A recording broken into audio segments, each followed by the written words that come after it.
everybody. Welcome to Geekoholics Anonymous, episode 133. I'm your host, Rico, here with my co-host, Mr. Dane Cody. Mr. Dane Cody and I get together once a week, talk about video games, TV, movies, and or whatever the hell we like.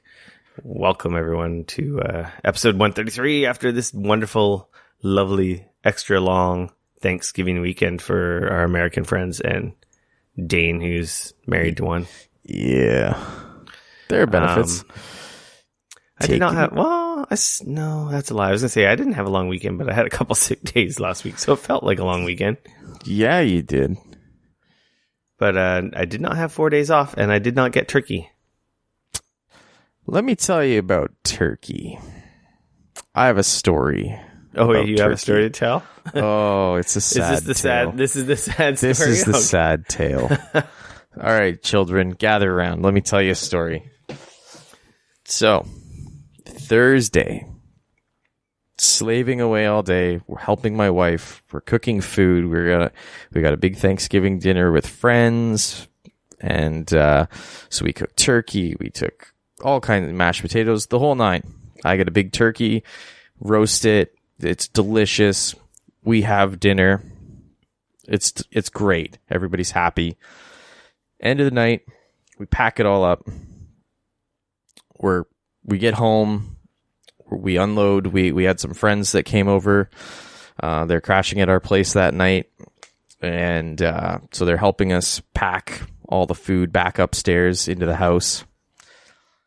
We unload the car, lock it. We're walking back to the elevator in the underground parking lot at our garage, and I open the door, and I walk past the door, and the door, like, it wasn't a smooth transition between me and the next person in line to get through the door. It's a bit of a heavy door, not crazy heavy, but a little bit heavy. Anyways, the door slides into the next person, and they totally biff the turkey, and it's in a glass. It's in a glass container with tinfoil over top, and that thing hits the tile floor. It just shatters everywhere, and it's like a ball. It's just a mound of glass shards and turkey, and we had to throw it all away. I wasn't gonna risk having shards of glass in my turkey. I was gonna say it might have been worth the risk. So rinse it off. 5-second rule. So in a way, did I even have a turkey dinner? I mean, there's no leftover turkey, so really, because really, it's like the best part of doing a turkey dinner. Or was it someone else? It was somebody else. And the door basically slammed into him and made him drop it. Yeah, it like slipped out of their hand, and it was. Scheiße. It was so sad, and I was trying real hard to not be upset about it, because of course they didn't want it to happen, and you try not to be a jerk about it, but the whole time you're thinking like, no, not the turkey. It was an accident. So yeah.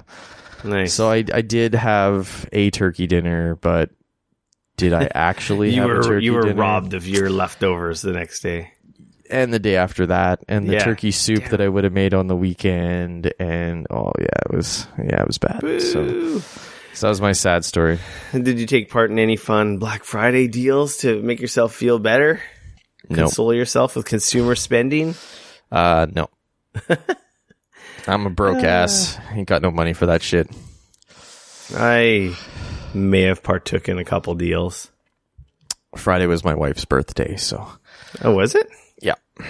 So no, there was no. I guess Black Friday doesn't always fall on her birthday, though. No, her birthday usually almost always falls around Thanksgiving, just because of when it is. But yeah. Well, by the time everyone listens to this podcast, it'll be my birthday.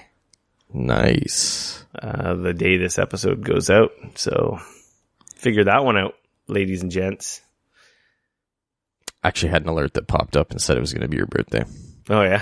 I was like, oh, Rick's birthday tomorrow. Yeah. Cool. Like millennium old. I shed this form and evolve into my older, more decrepit form. Fair enough. It's a sad, sad day. Actually, it's not sad. I get pizza and ice cream cake, so there you go. Can't complain about that. That should be pretty cool. It seems all right. I think I already went over. No, yeah, I did talk about what we do on the show. Welcome, everybody. What you just witnessed was our BS section, where we usually shoot the shit, or shoot the turkey, or drop it in this case before we start the show. If you've never been here before, we start with what you've been playing, get into some news and stuff, public service announcements, and our free for all section. And this week we have a little bit of everything.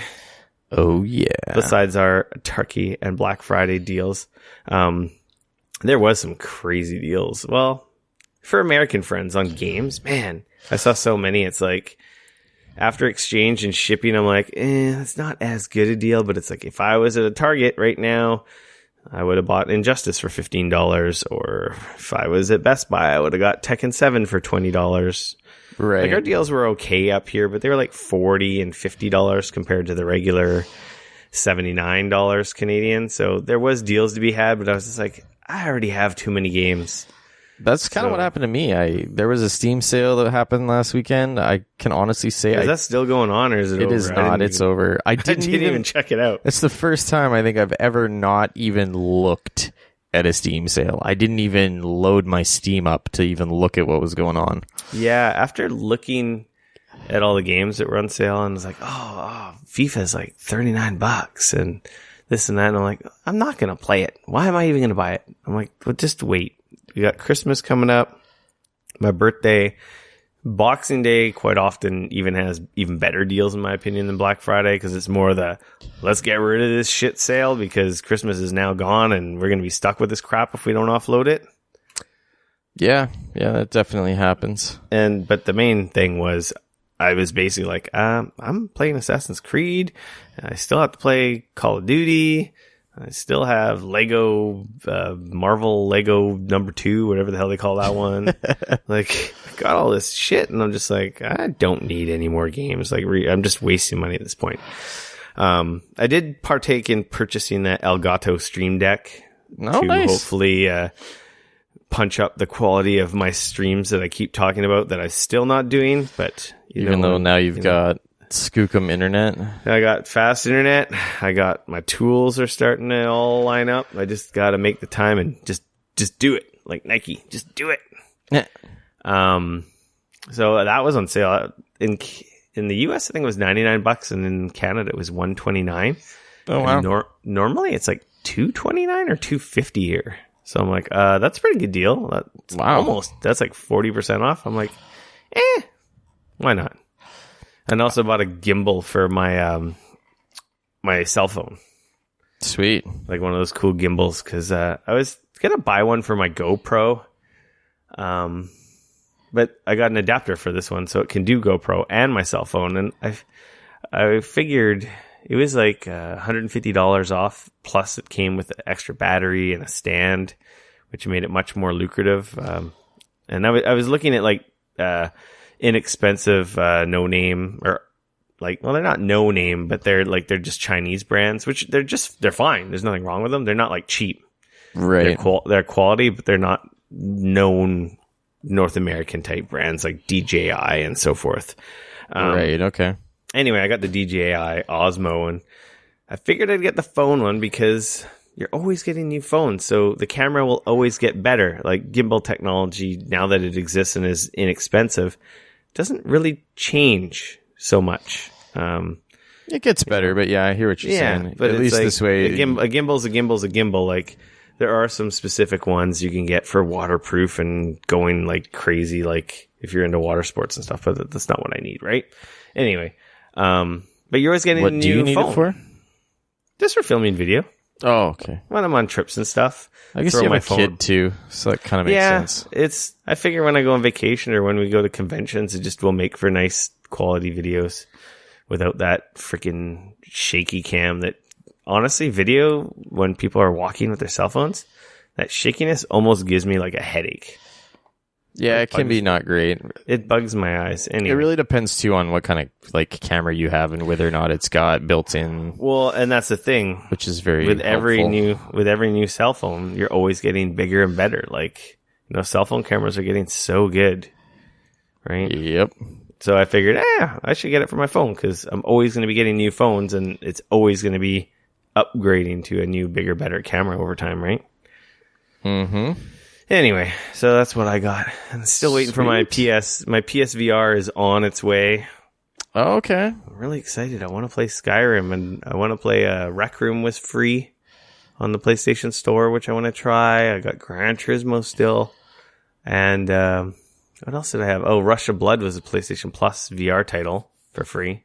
I did make sure to add that to my collection. So I wanted to check that out, but I'm going to imagine...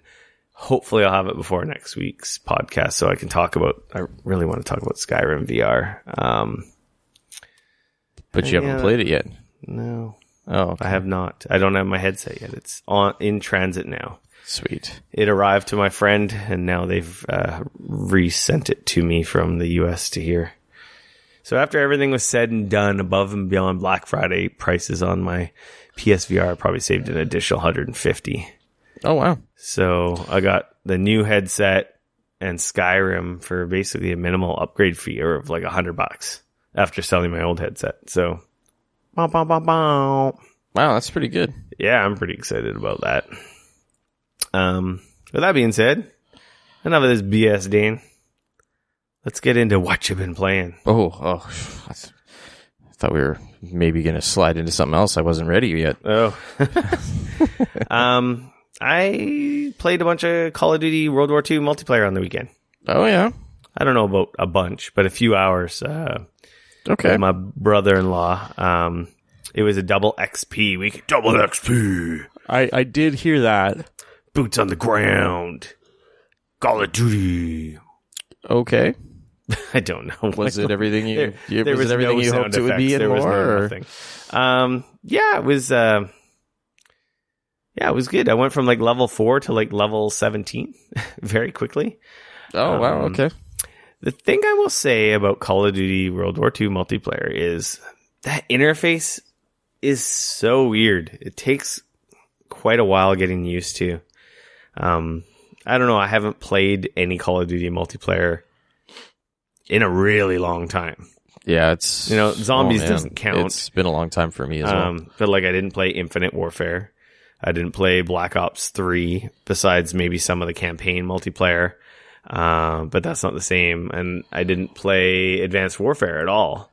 Okay, yeah. Or any version for a really long time. I honestly think the real last Call of Duty multiplayer I played was Modern Warfare 3. And that didn't last very long.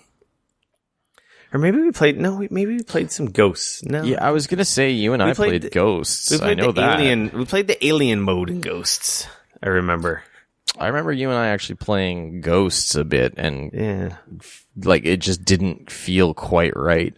No. And I remember both of us going, just feels just a little off. Yeah. That was kind of the last one that I played a bunch of, though. I played a little bit of Black Ops 2 and a little bit of Black Ops 3 and stuff, but none of them really like worked for me. I didn't really get into them. We were with the existence of Titanfall 2, and Destiny, they kind of went to the wayside. So yeah, Modern Warfare 3 is probably the one I played the most since this one now, which I'm not going to say I played a lot. I've only probably played 5 or 6 hours.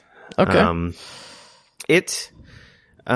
Once you get used to the interface, which is a little clunky going into menus and how do I customize this shit and how do I do that? And the stuff's right in front of you, but for some reason it doesn't stand out. Like, interesting. I'm talking to Trevor. I'm like, how the hell do I do this? And it's like, he's like trying to think and figure it out. And it's like, in the bottom of the screen, it's like F1 personalized, but it's like, it's just, I don't know. I don't know if it's too cluttered or what it is. It's just nothing immediately pops out in terms of the user interface. So it seems very clunky, like, changing your divisions and stuff or customizing shit. And it's just, I don't know. I just feel so foreign because I haven't played enough. Obviously, it'll probably get better in time. So it's not really a fair complaint. Right. I've been primarily playing as infantry class. Some really cool thing. Well, a neat thing they have in this multiplayer is they probably had it in the other. See, I haven't played one in a long time, so probably none of it is new. You level up the weapons. The weapons level up. You unlock, the freaking add-ons. What do you call them?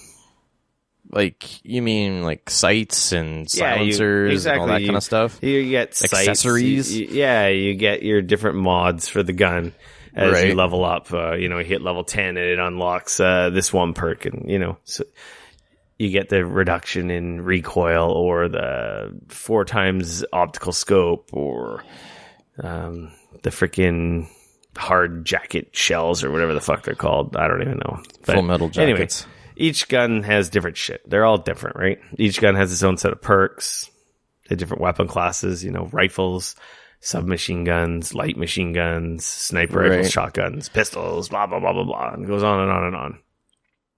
So I've been primarily playing as infantry. And they have these, what are they called? Badges?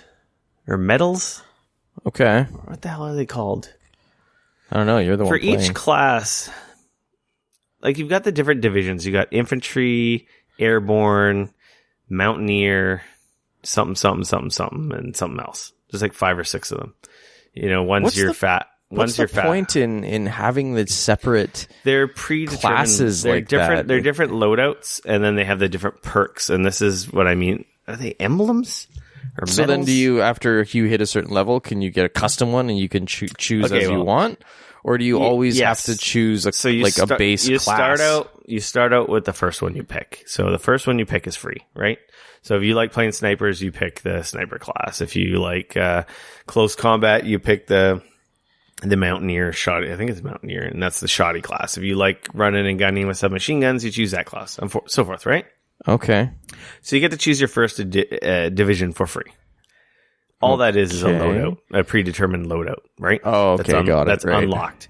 Every level, you get these, what are they called? Not prestige coins. They're called something else. Something tokens. I wish I had them in front of me right now, but I don't.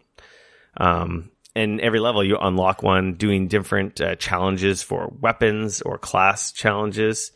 Unlocks tokens or loot chests. Of course, gotta have your loot box. When you have the tokens, you can choose to unlock certain guns. Unlock as you level up. You hit level 5, the next rifle opens up. You hit level 7, the next sniper rifle, and so forth. So there's a progression, but they don't just unlock. The ability to purchase them to unlock opens up. Oh, and you have a lot of these tokens, so it's not like oh man, I'm screwed. But it's like you don't have to waste tokens or unlock weapons or use your tokens to unlock weapons you never use, right? So as a first-time player, probably not so useful because you'll want to try everything. But I've unlocked every gun, and I think I still have like 5 of these tokens right now. Okay. So I'm getting them at a decent clip. It's way always to go about it. Yeah. So I imagine that makes more sense with when you prestige. You could just save tokens to dial shit into weapons you use, right? Because you also unlock. I think you unlock the emblems. I think are they emblems? Man. Anyway, I'm gonna call them perks because, for example, with the infantry class, which I am wearing an emblem. I don't think that's the right term at all, but I'm just gonna call it that. It's like a metal emblem, and they have different perks. Like one gives you more experience when you do these types of kills. One does. I don't know. I don't think there's any that really boost damage. These are class specific. You unlock them as you level, and you use points to unlock these as well. The tokens.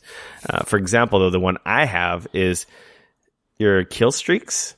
Yep. Don't reset when you die. Interesting. So you can keep going through the kill streaks. How you got to get 5 kills, and then you can call in a supply dropper. 7 kills, and you can call artillery and so forth. 20 kills, you can call in a nuke. Yeah. Wait a minute. Oh, no. wrong Call of Duty. Sorry, my bad. There's no nuke equivalent in this. Not that I know of. But what the negative of choosing that perk is that you can only use them once.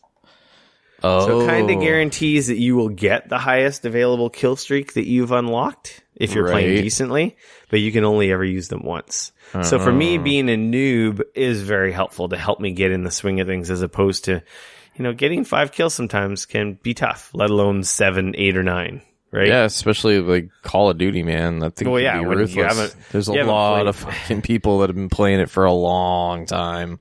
and you haven't played it in a while, and you're a little rusty. It's just like, ugh, so frustrating, and you don't. You're know playing the it on maps. PC, right? Yeah, I'm playing it on PC. So, anyway, I'm using that one. I can't remember the exact examples of the other ones. I got to go back and play more. But there's specific perks for each division, right? Yep. They affect the playstyle of that class you're using.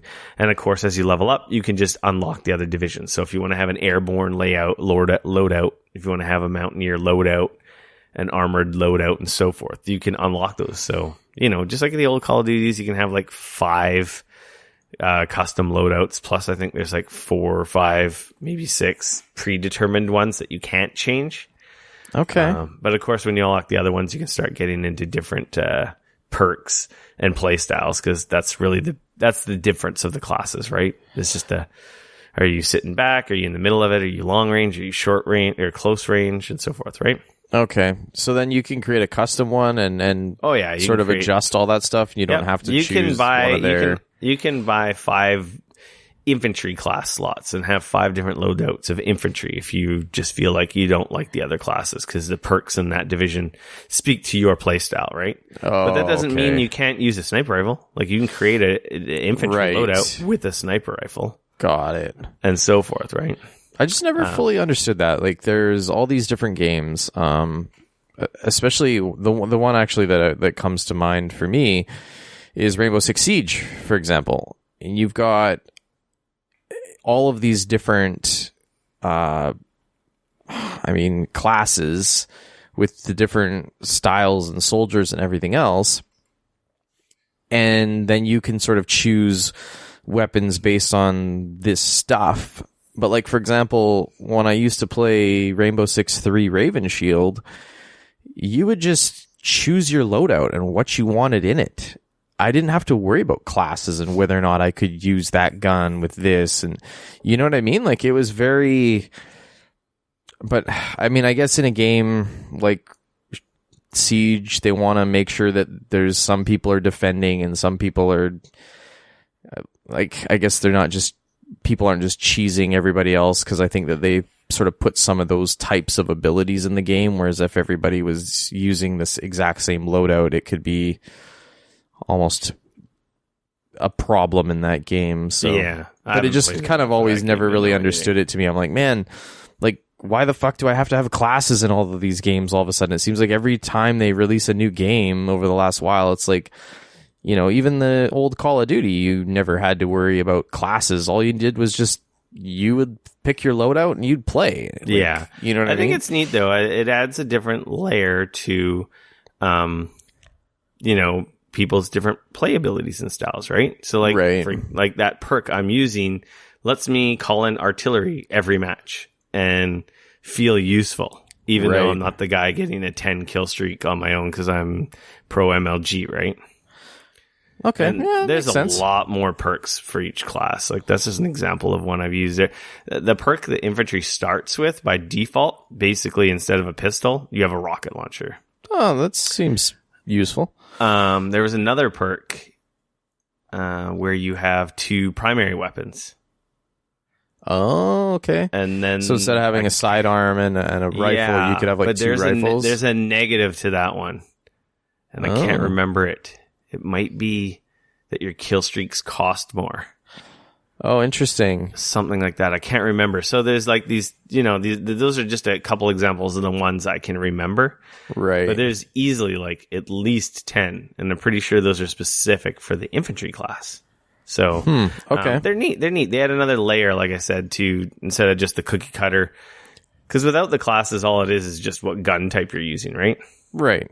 So this adds another level of depth to Which I each mean, of the like, classes. I guess for me, in a game like Battlefield, having the different classes makes sense because you've got so many different, you've got tanks, and you have people that need to be able to deal with those. You have medics because you have to be able to like revive your teammates, and so classes in a game like that make sense. But it seems odd to me in a game like Call of Duty where just choose the weapon layout you want and leave it at that. Like, it seems kind of weird to have classes in it, because you're not dealing with all of that other stuff. Yeah, there's such a short time to kill, and you just respawn. It's not as grand scale as Battlefield, relying on different roles. So, but yeah. So anyway, menus aside, perks aside, little nitpicking about playing the game. Or the menus and so forth. We played a bunch of games. I was at the bottom of the pack for a while, getting my, getting in my rhythm, swing of things. Yeah. I've had a decent kill, even though I may have been the bottom of our team. Usually we were playing pretty good. I'd say we won more games than we lost. And my kill death ratio I was more positive than negative. Oh, that's good. I'd like be at the bottom with like 12 kills and like 10 deaths or something, right?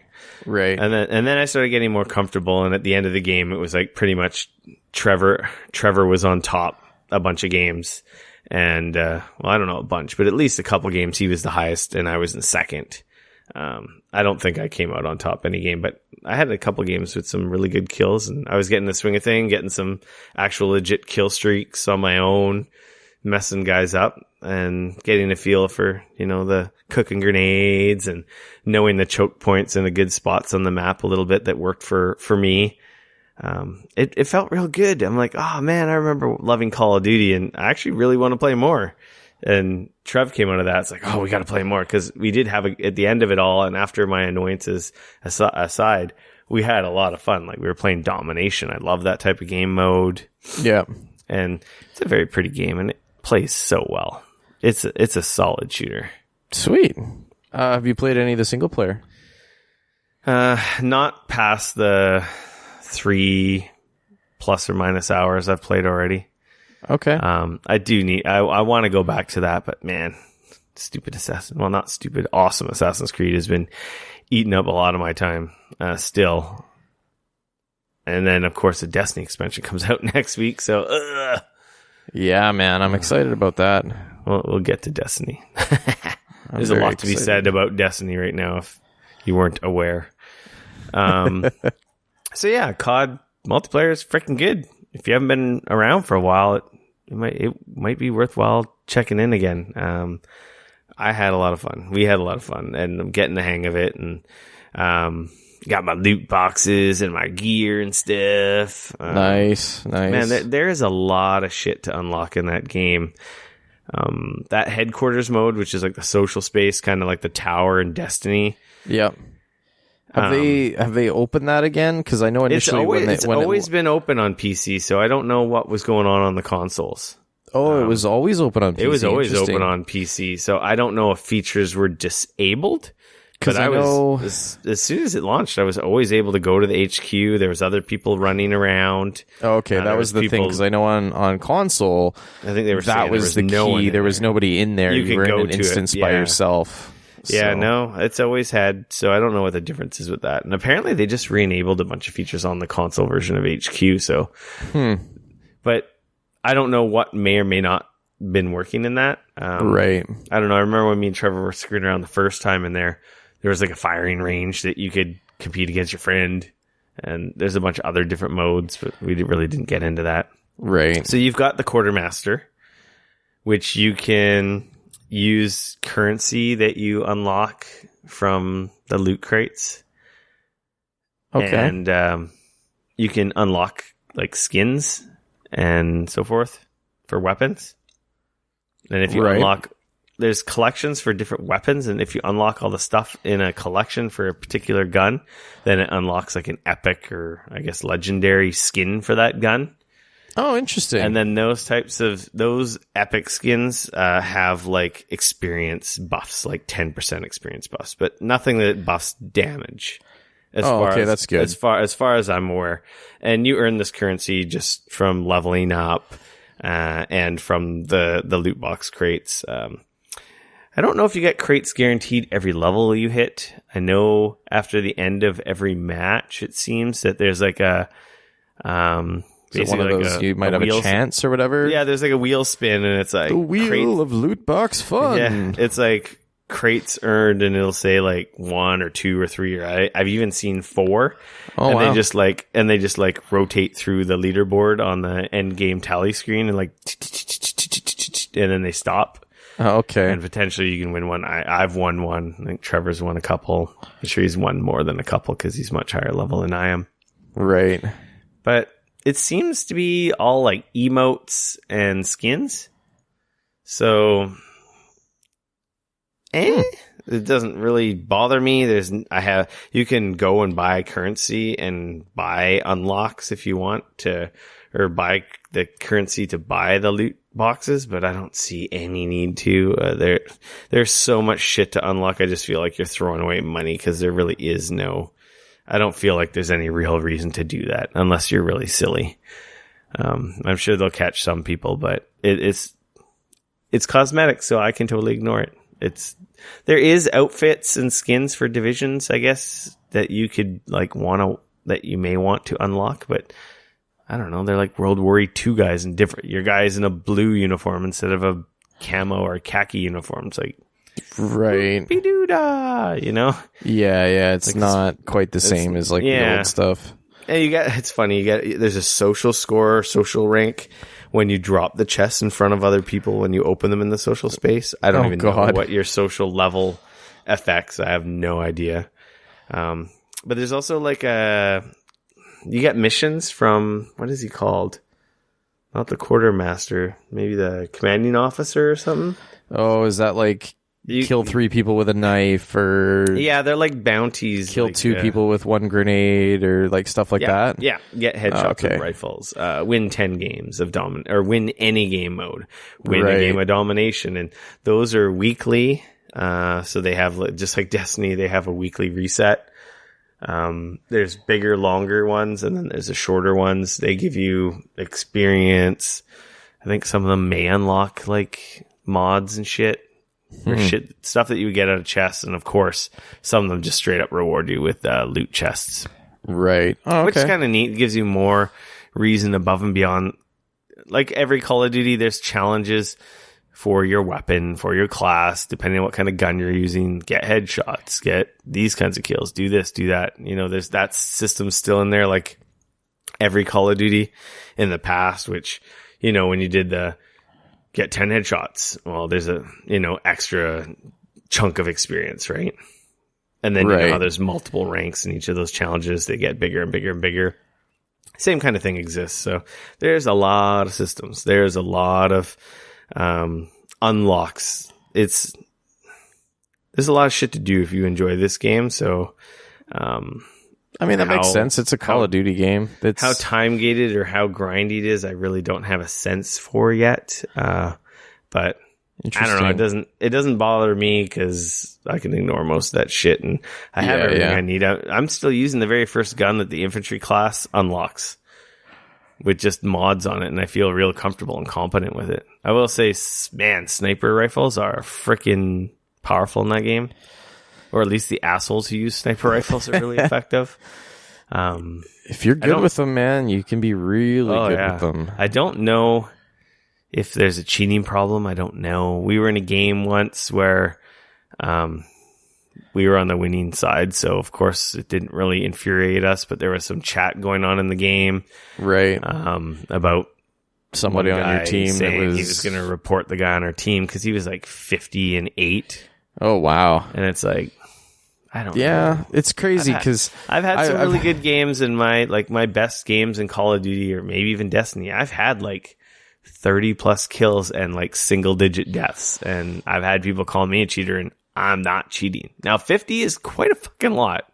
Yeah, that's hard because I've had friends and I've personally witnessed while I'm standing behind them at their keyboard, them doing stuff like that a long time ago back in Counter-Strike and stuff like that. Yeah. But and people would he used to get he used to get kicked out of games all the time for supposedly cheating. Always used to get accused of it when we used to play Counter-Strike back in the day. And I never cheated. Like, I don't fucking cheat. There's no point playing if you're going to cheat. Yeah, that's my thought too. We used to play at one of my buddies, doesn't live here anymore. Acquaintance from hockey. He's one of my friend's buddies. Oh yeah. I don't know if I ever told this story on the podcast because this died years before the podcast we started recording. But he had like a man building, like not even a man cave. It was a whole separate building, giant big screen TV, surround sound, its own bathroom, pool table. And on one half of the room, and this is like not a small, this is like a big effing like 30 feet by 60 feet building. Oh wow, yeah. So he had like a whole man cave that was like a. Oh yeah, it was huge. That's awesome. It was totally disconnected from the house in the backyard. It used to be a shop, and I think he converted it into a man cave because he wasn't like a car guy, right? Yeah, yeah. And he had like 10, maybe 12 computers in the back. Oh, nice. All with pretty decent like video cards. Like that's where we played Call of Duty there like crazy. Wow. Specifically, I think it was Modern Warfare 2 is what we played there the most. Yeah. But like, we'd split up the teams as best as possible. Some of his friends were not so great.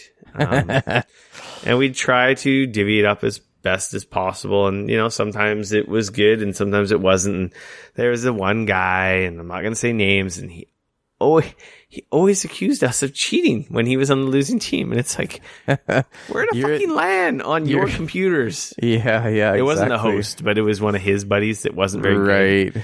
Like, he was the guy who would like crouch in the doorway and only face one direction. So literally you could type to him in chat and be like, look behind you. And then stab him when he turns around. Like, that's like he didn't get better at the game at all. And we had been playing for like years, and that was always funny because he'd accuse us of cheating, and they're not even our computers. In the same rooms, yeah. It's like, and we're in the same room. Nobody's cheating. Jesus Christ, that was really funny. That was fun. That was a lot of fun. It's too bad that's hilarious. It's too bad that didn't keep going on, but it might have been that maybe our skill ceiling was quite a bit higher than the host's friends, and maybe they weren't having so much fun after a while. That can happen. Yeah, it can definitely happen. But that was cool. That was really cool. Yeah, that would be fun, man. So yeah, Call of Duty World War II multiplayer. I'm having fun. Who would have thought I would have said that about a Call of Duty, and that I actually want to play more multiplayer? And I haven't played the campaign, which is usually my shtick. Yeah. But I don't know. It's hard to get motivated about the campaign. Like, I hear a lot of people. There's a lot of people who don't. I've played every Call of Duty campaign, right? Mm-hmm. And I've played every like World War II shooter from, I don't know, the Medal of Honor stuff, the original like way back. Yeah. Way back. I've played original them all. Call of Duty 1 and 2. That shit used to come out when I used to run the video game store. So I've played my fair share of World War II shooters. So to me, like I said a few episodes ago, the campaign is just kind of like, I've done this before. Yeah, it looks super awesome, but even though it looks awesome, I just feel like I'm playing a game I already played.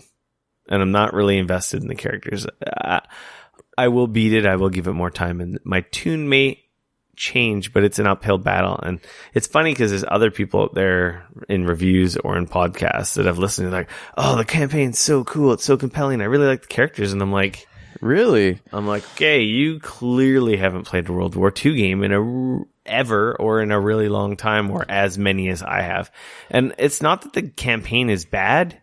It's just that I have a fatigue for it. You know what I mean? Because I'm actually hearing kind of the opposite of what you're saying there. There's a lot of people that I've heard that are playing it are like, yeah, it's a World War II campaign. If you've played one, you've played this one. Like, it's your team, you land in Normandy. Like, it's pretty standard stuff. Like, they didn't really go out of their way to try and make a real new compelling thing with the campaign, which is a big reason why I think I'm less interested in picking it up. I'm just like, I'm gonna go. This might be the first Call of Duty game I skip, and I know I said that about Infinite Warfare, but I even said that to campaign you. was good. That campaign was awesome. So good. That campaign was awesome. I don't know. Like I said, I don't think you're missing anything, especially when you don't care about the multiplayer.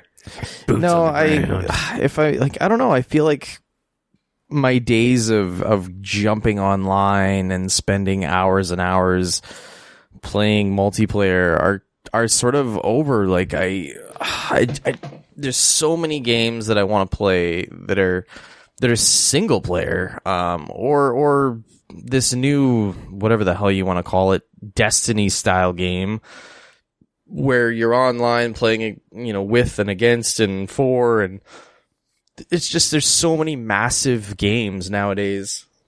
I don't have the time to sit there and spend hours and hours and hours getting decent at a Call of Duty game again. I wish that wasn't the case, because I definitely had some fun playing, but I feel like they're pumping out so many more games now than they used to, and I barely have time to play the ones that I have. Never mind stopping to play, several months of an online multiplayer game. Yeah. I don't know. Maybe, and it's a weird spot. Obviously Destiny is an online multiplayer game, but it's like I can play the single player. Like essentially I can play the campaign and the PvE with friends and with other people. And it's just different because I don't have to actually worry about like, oh man, I suck, or I'm really good, or like, we can have fun. Yeah. We can go do the stuff, and it doesn't feel overly stressful. You're not holding anyone back and, oh, we lost because you didn't do good or whatnot. And in all honesty, if I want people to yell at me and call me a pussy and whatever else, I can go play Smite anytime I want. That's always installed. You can play any other multiplayer game. And I can play any other MOBA pretty much out there and, have fun. So I see. That's enough COD talk. I see you put something on the list here that is quite new and recent in terms of releases. I try to stay up on the the new what's new and what's exciting, what's hot and fresh in the gaming industry. Yeah, exactly, man. Like how it is. I try to stay on top of that. Yeah. Diablo 3, PS4. There's the key to that. Where did there. That come from? Okay, so here's the backstory. So my wife played. I don't even know how many hours of Stardew Valley. Probably hundreds. She pretty much she got every single trophy that you could get in that game, except for the two that involved the arcade game inside that game.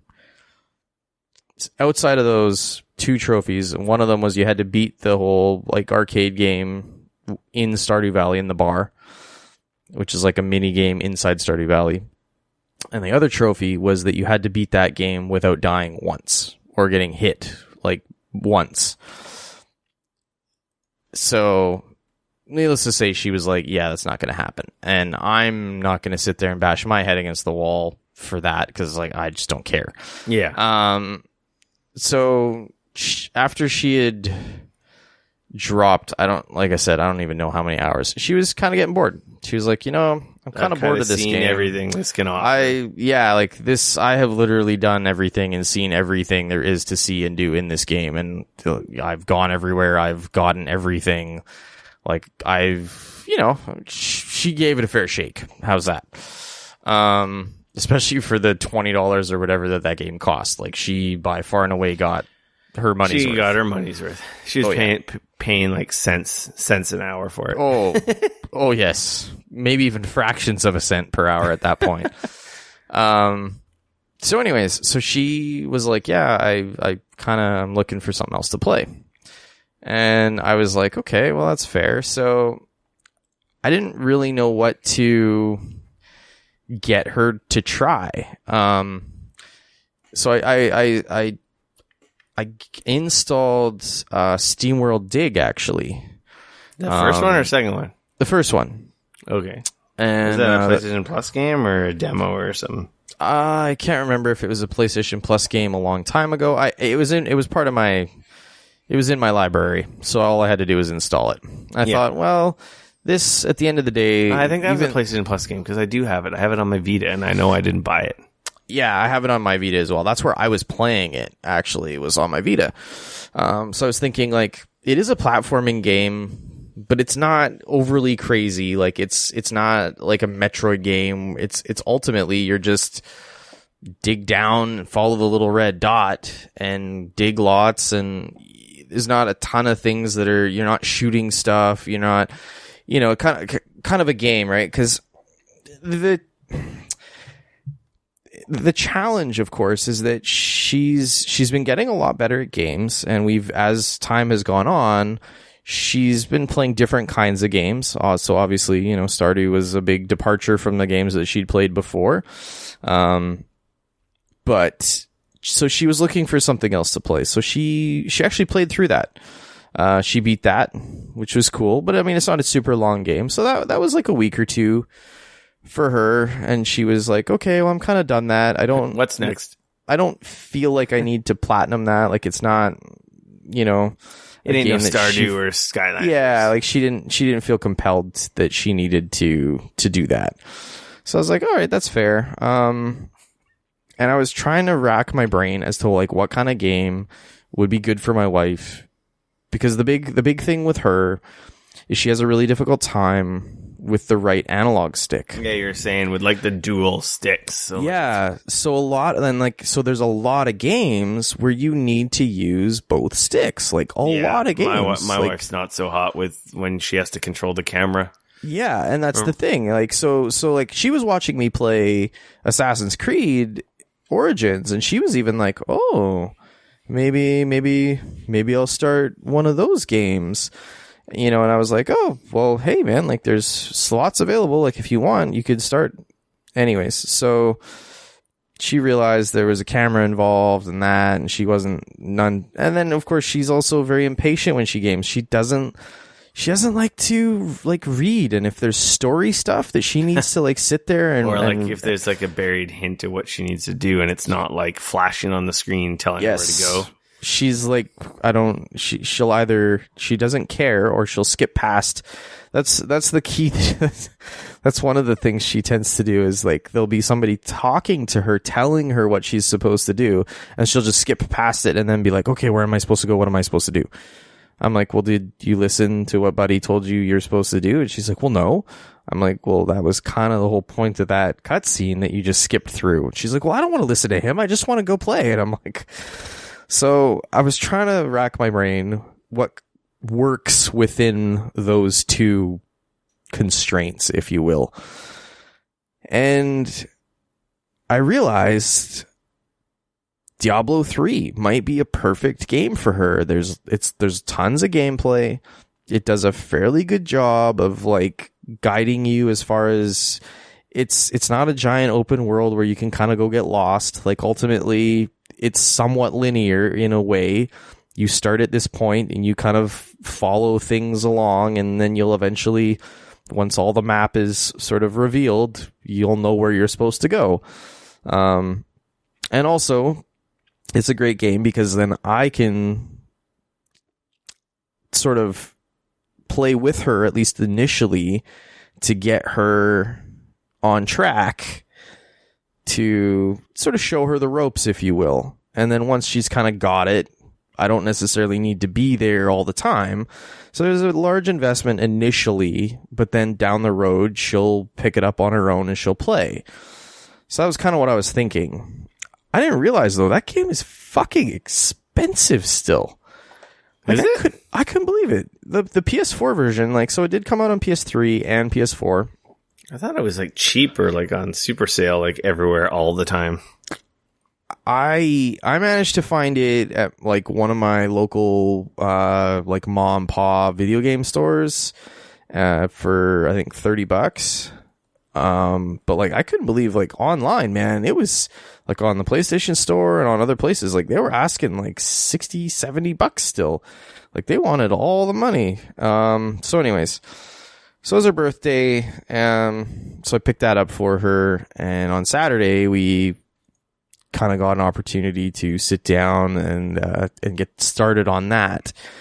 And I think it went really well. She seems to be picking it up. The controls on that game work really well for the controller. They do a really good job. You move with the right stick, and then if you want, you can you move with the left stick, and if you want, you can use the right stick to dodge in any direction that you flick the stick. Mm-hmm. So you're not needing to use it to, obviously, a camera, which is great. Because the camera's locked in Diablo. Totally. And then what they do is they use the face buttons on the right. So your triangle, square, circle, and X. Those are your attacks. So, of course, in Diablo, you can only choose 4 anyways. So that works well. And then there's a couple other things that they tie to the L1 and the L2 and then those buttons. But ultimately, overall, the controls are fairly straightforward. So we created a character. We created a couple of characters, and we jumped into that. She seems to be really enjoying it. Game has it's aged a little bit, but to be fair, good, I hear it's got really good couch co-op. Yeah, which is exactly like what we were playing. Her and I side by side, just kind of chilling, doing our thing. It was great. It worked awesome really game. Well. Oh, we played it's so tons. Good. Well, I think even some of my buddies are still playing, taking part in the seasons in Diablo 3. Oh, it wouldn't surprise me. The seasonal content that they like ran. Those guys, like I think Trevor, for example, has like, I don't know how many level 60 characters is it 70 now in Diablo? Characters it's possible. I'm not sure. Rolled and re-rolled over and over again and done like super high difficulty and just, it's ridiculous. Well, and that was the cool thing is you get the base game and you also get Reaper of Souls. So you get the expansion pack with it as well. So the only thing you're missing. How much was it again? I think we got it for $29. Oh, that's not bad at all. No. So it worked out well. So we're starting to play that. She's been learning that. It's been good. And like I said, it's aged a little bit. Like you look at it, you kind of go like, oh, you could kind of tell that this was a game that was from, when was that game released? Like almost 6 or 7 years ago now. Like I have no idea. It's been a long time. Like that game's been out a long time now. I think they're in season 6 or 7 now. I think it's even higher than that, man. It could season 11. Wow. So that game's been out for 10 years. No, that's not how it works. No? No. 2012. Okay. The seasons are not a year. The seasons are like, I see. 4 or 5 months or less.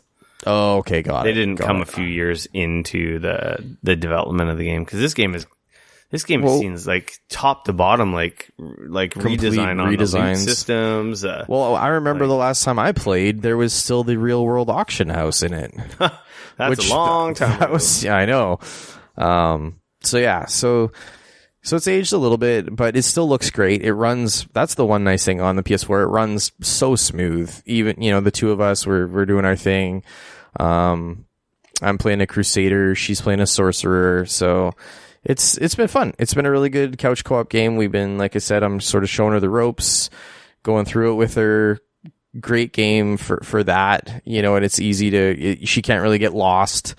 Just sort of showing her like, okay, like let's make sure to clear out everything on the map. I was going to ask, how does the camera work in that? Does it follow you or actually when you start going apart, the camera will kind of zoom back a bit and then it'll hit a certain spot and whoever is sort of, I don't know how it chooses, but there's times when like I'll be trying to walk one way and she'll be at another part and all of a sudden she'll teleport to me. And then there's other times that I'll teleport sort of like over to her.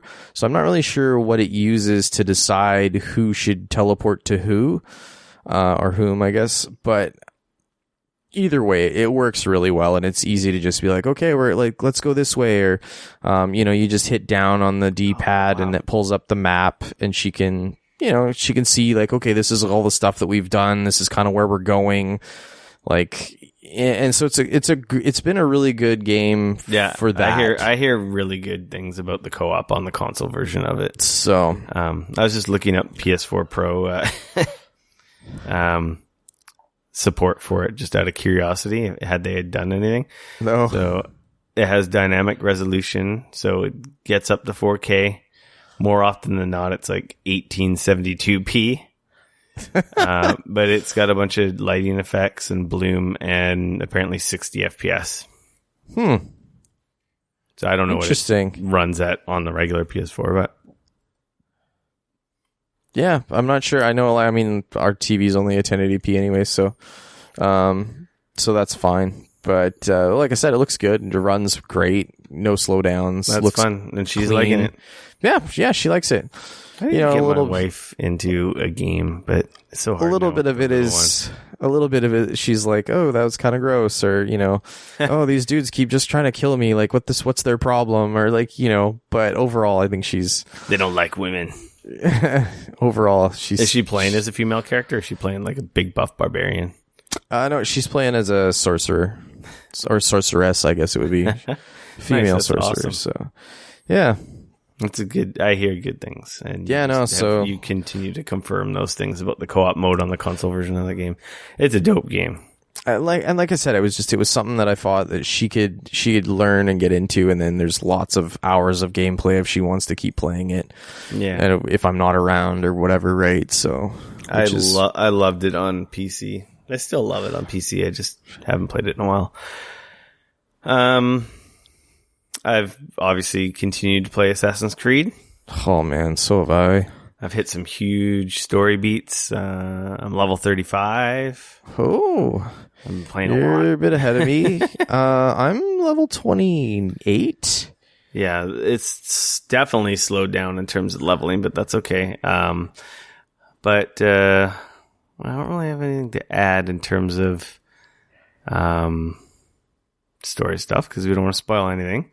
But I do have a bunch of tips and tricks for the Bayek of Siwa or anyone else playing this game out there. Okay. So, I got a lot of really good gear in a short time span. Yep. And you may have run into a little man named Reda. It gives you a daily quest. Yeah, he's there's a little kid. Yeah, his little camel. He's a traveling merchant.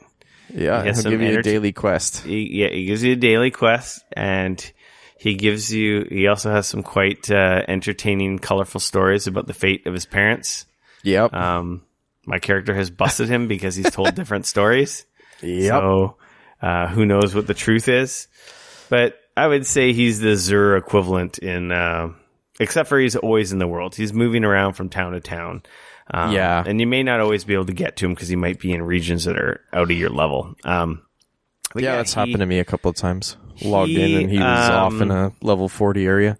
So he's the guy who sells the in-game loot chests. You can't buy them with currency or money or anything. You just buy them with money in the game. Right. But that daily quest he gives you rewards you with one for free. Yeah. I don't know how his quests work because they're timed. I know they're timed. They have an expiration, so you have to do them by a certain time. And the first time I had met him, his quest was too high level for me to do, so I couldn't do it. But now, at the point where I'm at now, it seems to be that I'm a little over leveled for his quests because I think his quests match the region of where you find him. That's my understanding. But as far as I'm aware, that doesn't necessarily also change. My understanding is that the items that you get from his quest will be the level that you're at. Yes. So and no. Plus and minus where you're at. Right. Yeah. So anyway, he gives you quests. Go kill these guys. Go retrieve this. They're all kinds of. He gave me a quest where he just wanted 20 crafting material. Anyway, when you do these quests, he rewards you with a free chest.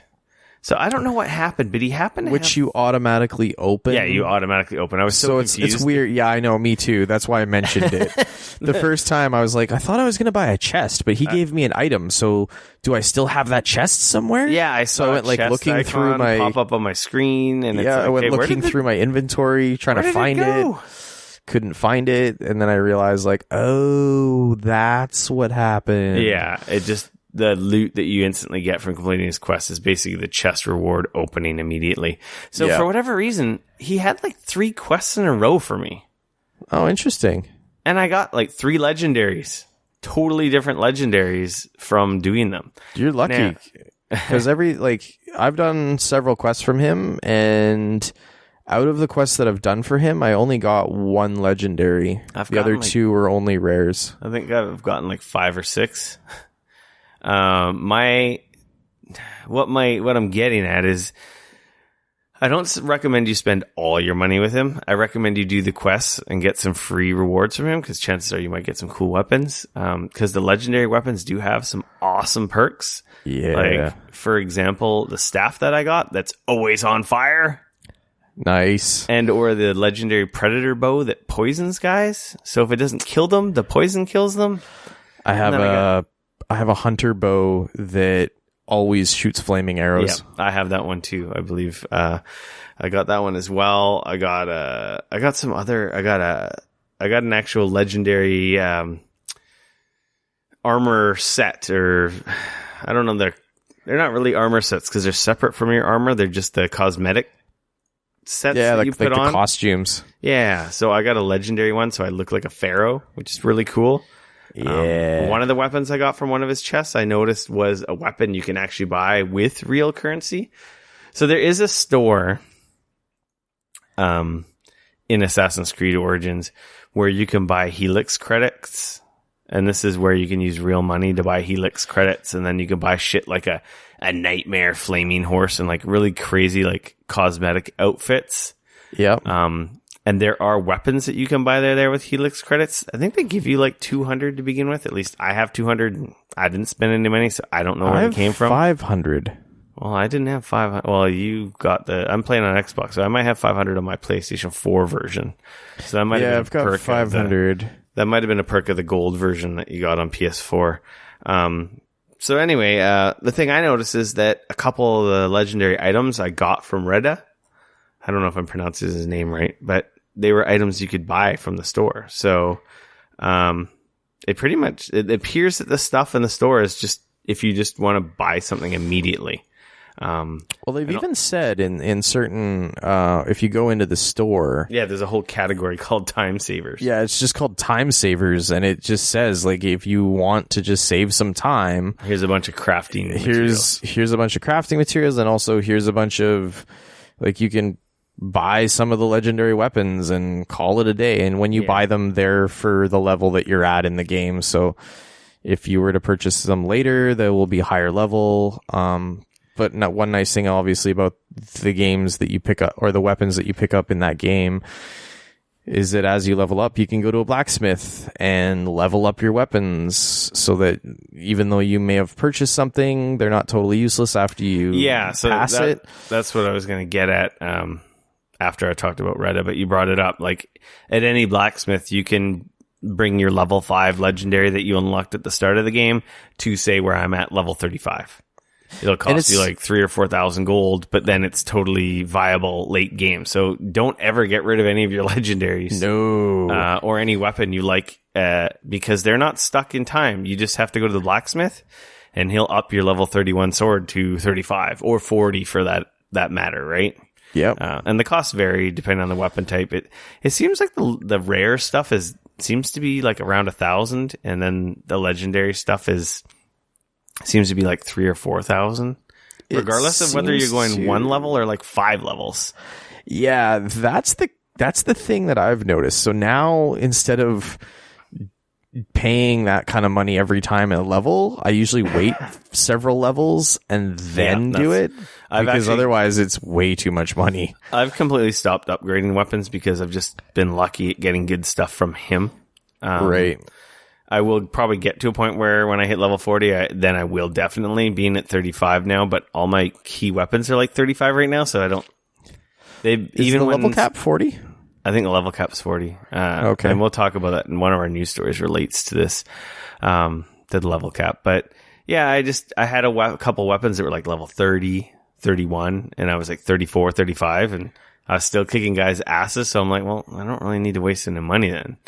And then I just naturally got, like, I got a couple dupes from him as well. So I got, like, duplicates, higher level of some of the weapons that I had from him as well. So the tip is do his daily quest for some free, potential really good loot. Mm-hmm. And then as well as that, what I've been doing is I used to, is it deconstruct, or what do they call it when you break down the weapons? Dang it. Yeah, you're essentially ripping them apart. Disassemble. You can disassemble your weapons. Disassemble them. Except for the ones you unlock from the Ubi rewards or like DLC ones. They don't let you break those ones down. Yep. And depending on the weapon type, you may get ores, like iron of varying quality, or you might get wood. And you use those mats as well as leather and hides to upgrade your base gear, like your chest piece, your bracer, your tool bag, your quiver, and so forth. So at first I was breaking shit down, but then I realized, you know what, I'm only getting like 2 or 3 or 4 max. Like, I'm not getting a lot.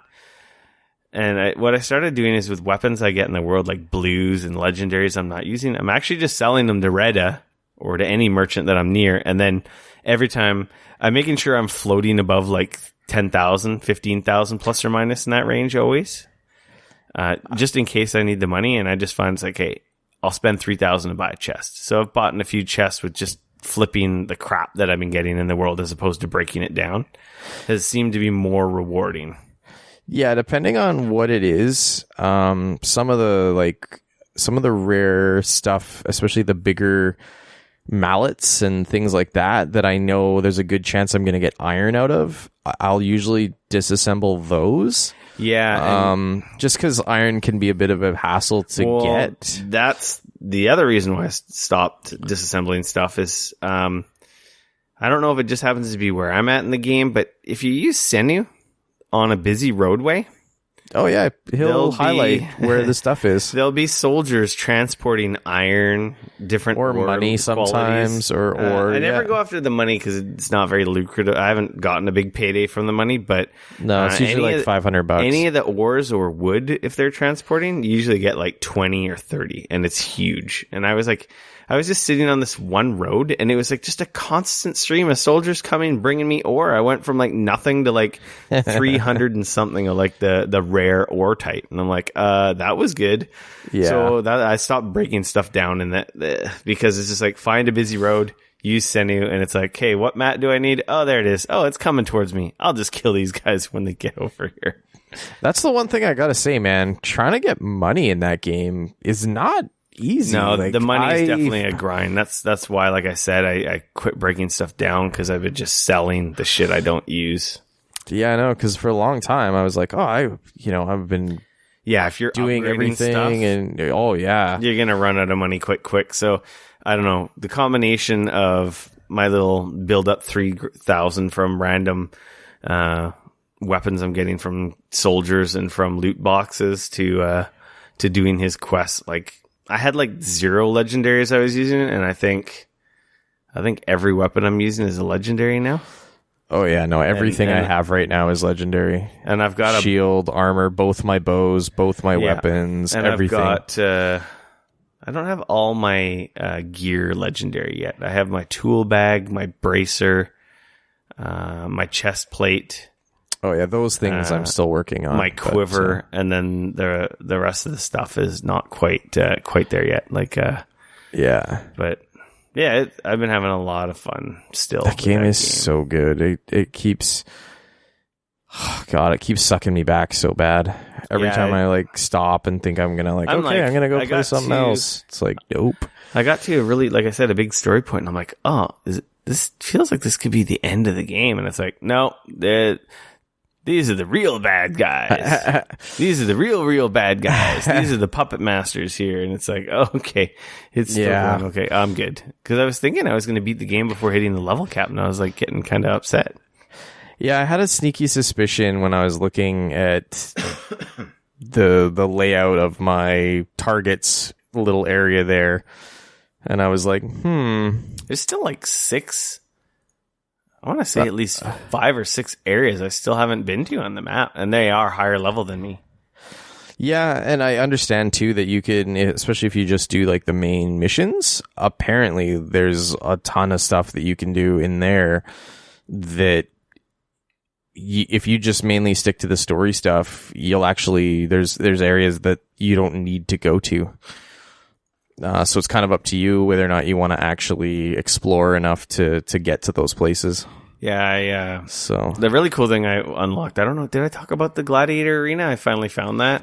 Oh, I haven't found that yet. The storyline takes you there. I figured that was probably what was going to happen. Spoiler alert. There's multiple arenas. I actually did see that. And because you potentially could have maybe gone to an area and seen the other one. The other one is ginormous compared to the first one. I actually have a quest where the guy who runs the first Gladiator Arena, is like telling me to go find fame in the other one. Oh, interesting. So it's kind of funny. We were talking about the chariot racing. Yeah. I still haven't done that. It's funny because I was in an area of the game and people recognized me because I had won a couple of races in the bottom tier of the tournaments. Oh, really? And they're like, "Oh, it's Bayek, the C1." There's a nickname. My racing persona has a nickname. Oh, that's and they called funny. me that. And they recognized me, and that was really funny, like little interaction and it was just a random line thrown at me from like a soldier. Wow. In one of the cities. And I'm like, oh, well, if you'd never done that, you would never have that. So I'm like, that's really cool. Interesting. Yeah, I need to, like I said, that is actually something I've been meaning to go back and like actually do, because it seems like it would be kind of fun. I just haven't yet. It's too many games, too little time. Yeah, man. I'm trying to think, like, what did I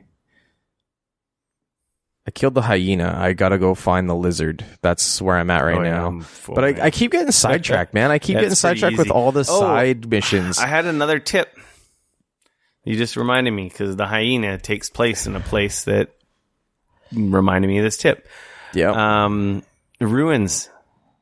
Get the tablets that are in Ruins. If you ever see Ruins, they have a different icon. Yeah. It looks like a little funny statue or a little stubby man. I don't even know kind of how to explain it better than that. But Ruins will have a quest objective or a location objective that will say, find the tablet or the legendary tablet, or I can't remember the exact wording of it. Yeah, find the stone tablet, and when you do that, you get an ability point. Yeah, you get an ability point, because I was like, man, I'm going to need a lot more ability points than there are levels in the game to unlock stuff. So keep an eye out for those, because those can be a huge boost, and I recommend getting the chain assassination one. Yes, that is so that one's useful. Really good. As soon as I realized that was there, I was like, all right, I got to save up for that. Yeah, because unfortunately, in a lot of the more recent Assassin's Creed games, I think most of the assassins had the double hidden blade talents. Yeah. And this game does not have you don't get a double hidden blade. Nope. So you can't like jump down and like say stab kill two guys guards in the head from, that are like blocking a doorway or something. But with the double assassination, basically you can sneak up on one guy, assassinate him, and then you throw like a dagger at a nearby enemy. Dude.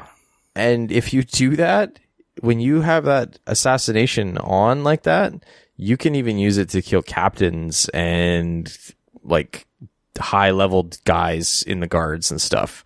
Yeah. Which is super cool. You can assassinate most of them. Where I'm at, some guys you can't assassinate in one hit. You'll do massive damage when you attack them with the hidden blade. And that's where upgrading the hidden blade for late game probably becomes more important, because there are captains, or actually maybe not captains, more commanders that I haven't been able to kill in one go, but I will do like a massive amount of damage to them, which is good. Yeah. And another tip before we move on, we're moving on after this. Last tip, get the smoke bombs. Basically you dodge, hit your Y button on Xbox or triangle on PS4. So you do dodge and hit the triangle or Y quickly, and you throw a smoke bomb on the ground. For whatever reason, it knocks shielded enemies down on the ground. That's if you have it upgraded. Oh, is it only when it's upgraded? Okay, maybe. Yeah, there's an upgrade that will allow you to knock down, and then if you upgrade it and one more, you can actually upgrade it so that it will damage enemies as well. I think I have all the upgrades on it because I went down that tree because I wanted to get the animal taming. Animal taming? Yeah. Which I do have, which I actually haven't even used yet, but I have it. Oh, that's funny. You can do some fun stuff. Like I got the poisoning corpses as well. Oh yeah, that's so really helpful. Messes guys up. Anyway, man, there's so much stuff to talk about. Game is so good. Tune in next week for Bayek tips and tricks part 2. I guess we can move on to the news. We've been talking about games for a really long time. It's almost like this is a video game podcast or something. It's so weird. News. Gazillion cans Marvel hero teams. Actually, Gazillion cans itself. Or did Disney can them? No, I don't know. I think it was Gazillion pulled the plug. It's a bit of both. So I was reading a bit more into this story, and it sounds like Disney / Marvel pulled their license, their Marvel license. They didn't necessarily pull it. They couldn't come to agreement to renew it. That's what I meant. Sorry, they weren't. They couldn't renew their license. Yeah, some people are painting Disney as a bad guy in this, but well, it's business. It's got to be a question that I got to ask, though, is like, why on earth wouldn't they? I don't know. Anyways, I wasn't in the room. I don't know why. It must have not been making enough money, or maybe they didn't deliver on a promise or contractual obligation that they had made. I don't know. We will never know. Or so this was the last game that Disney didn't have a hand at to say, hey, you can't have fucking X-Men characters and shit in this. And anyways, yeah. So who knows? It could be evil Disney / Marvel. So needless to say, they weren't able to renew their license, which essentially meant that they were going to have to shut the game down. Sounds like Gazillion and their creditors, the plan was to shut the game down at the end of December. Yeah, they said it was going to be December 31st, and then lo and behold, douchebags at Gazillion fucking shut down on Thanksgiving Eve without paying any of their employees, and basically like, peace. Yeah. Like extra large double serving of and they shut the game down in the Izzy and shut the game down on Thanksgiving or Friday after. Yeah. Man, such a lame story. I think they had a couple hundred people working there. Yeah, I mean, Anthony Gagos over at Rebel FM. He was an employee with them. He's no longer working. We've met him at PAX a couple times back when he was in the games media side of things. I don't think he's gone to a convention since he became a dev, but I remember seeing and talking to him like at least 2 or 3 PAXs in a row back in the day. Yeah, no. He was a nice guy. He was a cool dude. It's a huge bummer for him. I feel for him. And everyone else involved. Yeah, it's just totally. shitty all around. Like, Gazillion couldn't have come up with something else. They couldn't have paid their people and said, screw the creditors. Or it was just like, well, let's play all the execs and F everyone else. Because I'm pretty sure they probably didn't go without a last paycheck. Yeah, I gotta wonder if this was a case where they were essentially running paycheck to paycheck, and once that license was gone, Anthony was on the something? kind of funny Games Daily show. Okay, and he was talking about it, and I don't know, he kind of had some insight, but at the same time, it's like he's probably got to be careful what he says. Well, the company doesn't exist anymore. I don't think. Yeah, he said a lot of stuff, but like, he didn't specifically come out and say it was any one thing, or like he wasn't saying they were necessarily running on fumes or anything. Like, it seemed like everything was okay, but I just think the numbers weren't high enough for whatever formula they had at the end of the day to keep going or to make that agreement happen with Disney and Marvel. Right. But it's so shitty that the moral of the story is like, it's really shitty that in game development that everything go to hell in the handbasket with one freaking title. Man. Well, I mean, you've essentially, that was what I was going to say, though, is they had put all their eggs in that basket. It's not like they had another game that they were working on. It's not like they had another. That's why you always have a couple things on the go instead of just the one. Clearly, whoever ran this company was a bunch of yahoos. and well, it's a huge bummer because the company was started by ex Diablo developers, right? Well, he left a long time ago. Apparently, he left in 2014. But yeah, it was founded with some industry talent for sure. But I don't know, corporations, companies, they suck sometimes. Yeah, I'm sure. Hopefully, most people will land on their feet. But yeah, what a shitty move, man. That sucks, day man. before yeah, Excuse me. Oh, surprise, you don't have a job anymore. Happy Thanksgiving to you. And I don't think they were even getting paid for the last week or two, even. So they weren't getting paid at all, and they didn't get paid at the end either, which really sucks. Like, it's not like they got severance, or it's not like hey, thanks for all your hard work, sorry we're going out of business, here's a little something to help keep you going. It was like, here you go, don't let the door hit you on the way out. Yeah, sucks. Really, really sucks. It does suck. Moving on. So I don't know if you played any Destiny 2 or were paying attention to the internet this weekend. I have read up on the story. I haven't. So there's a couple things. A lot of shit happened in the Destiny community over a matter of days. I don't know when did this originally post. It broke last week sometime. I don't know if it was Thanksgiving or the day after. It was the Saturday. I think it came up on the Friday on Reddit. And basically some users were like, something's kind of funny here with XP in Destiny. They're like, I'm not getting as much as I feel like I should. And people were figuring out how much experience it takes to go from level to level, how much you get from an event, how much you get in general for doing different stuff within the game, strikes, crucible, and yada, yada, yada. And they noticed that you got a lot more experience from events that took longer. And or repeatable quick successive events had diminishing returns. So the first time you did a public event, for the most part, I think you'd get normal XP gains. So say, I'm making up numbers here, so no one quote me. Say you'd get 5,000 XP, right? Right. And say the experience bar was 80,000 experience for a level. When you hit endgame level 20, it's not a big deal. Every time you level, you get a bright engram, which are, of course, the loot boxes in Destiny, which you can also buy with real money. But say the second time I did the public event, I only got 2,000 experience. And then the third and fourth times I did it, I kept getting less and less experience. So users were just like, what's going on here?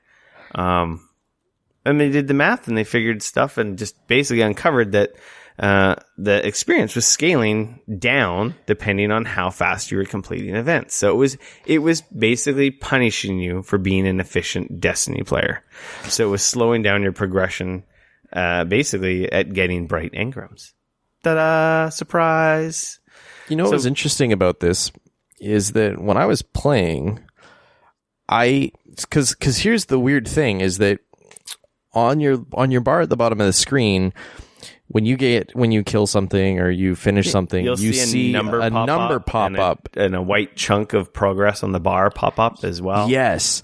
So I was noticing that the number was, again, this is what they noticed. The number was staying the same, but the white chunk on the bar was getting less. much smaller. Yeah.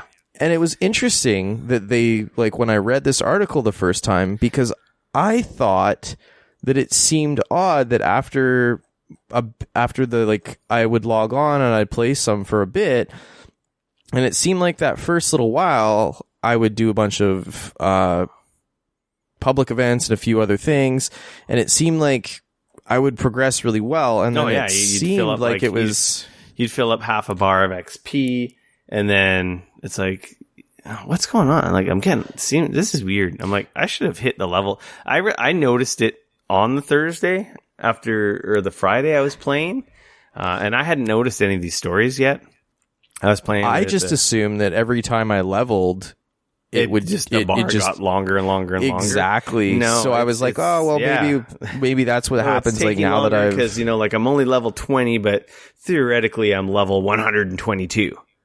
Just because I've rolled over the experience bar so many times, and it's the goalpost is moving further down the field, right? That's kind of what I thought. Yeah, but that's not what was happening. They were just scaling down. They were basically punishing you for being efficient, right? So I kind of noticed on the Friday, I'm like, I had like literally a pinky's width of experience left on the bar, and I'm like, oh, cool, one public event, and I'm going to get a bright engram. Yeah. Nope. I'll keep playing till I do that, and then I'll call it quits. Not 3, not 4, I think it took 5 events. Whereas I've like on another character, it's like I do one public event, and the bar moves like by like literally an inch. Yeah. Like far more experience than I needed on my one character to roll the level to get the bright engram. And I'm like, that's weird. And I kind of didn't pay it no mind, but I did think it was really weird. Anyway, so Reddit and people got upset, and then Destiny's like, our system's not working as intended, and never mind about the red paint on our hands, just nothing going on here, guys. By the way, we turned off the system because it wasn't working the way we expected, and so lo and behold, okay, great, cool, they got caught, they fixed it, sort of.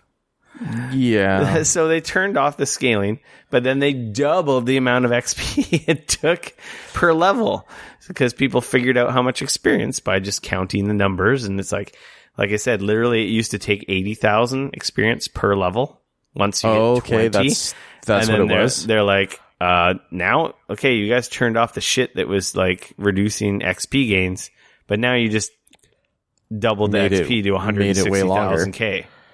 Right. So they doubled it, turned off the scaling. So it is still more efficient after. It's better, but at the same time, they did move the goalpost. It was like, again. It's like, man, you guys got busted, and you kind of half fixed it, but then you kind of like, it's like, wait a minute. So anyway, the forums have been blowing up. People are getting pissed. And then it's just freaking out. It's riled up the community as a whole. Not me so much because... Not so, obviously, I have a kid now, and Assassin's Creed, which also takes us a lot of time. I haven't been able to play this game as much as I used to play Destiny 1. Mm-hmm. I haven't done the raid yet.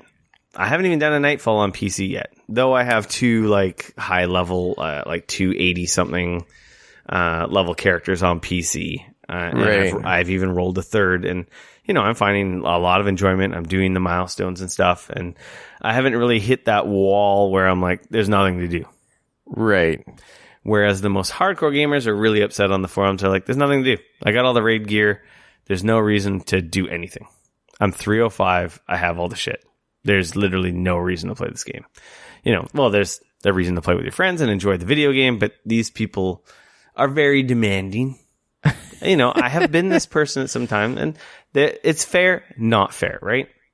The person is gone like, I played 600 hours and there's nothing to fucking do. Well, yeah, you played 600 hours. That's why there's nothing to do. And then you've got the person who's like only played 20 or 60 and they're like, Jesus Christ, there's so much fucking shit to do. I don't even know which way to go. Yeah. That's just that tough tightrope you got to balance between your most hardcore players and your casuals and your hardcores. And your, to be honest, your majority of your player base, which is not the hardcore. Yeah. The hardcore is the most vocal, and they do help shape video games, right? And there's nothing wrong with that. Because if people don't complain, we just get what we get, right? And people, they don't get busted for shit they're doing. So anyway, the community's been in an uproar. They were supposed to have a stream today. They canceled it. And then they issued a big blog post talking about the future. Yeah, because they were supposed to show Osiris. They've showed a bunch of Osiris. So there's a bunch of stuff about the new expansion out there. I've kind of not been paying attention to it because I don't really want to know. I want to discover it on my own. So there are streams out there if you want to know what's coming out in the expansion, which comes out next week. I feel like at this point, like, do they need to do another video showing off what is going to be showed off in a week? Like, it's just the different modes. There's a lot of content, right? So it's what they did with Destiny 1 and it worked. But because of this uproar recently, they're like, maybe showing new loot and gear is not exactly what a pissed off community wants to see. So they basically issued an apology on their blog. You can go read it. It'll be linked in the stories in the podcast notes. You might have to dig in the story from, I think I linked the Polygon story. I don't know which story I linked. Yeah, VG 24/7. Because I linked it because it lists a lot of the stuff that's coming. Right. So they apologized, and then they're like, okay, this is what's coming. We're doing masterwork weapons, which have, different perk rolls, and you can re-roll them. They're like high-level versions of existing legendaries. We have Zer's going to be bringing different stuff. There's changes to PvP.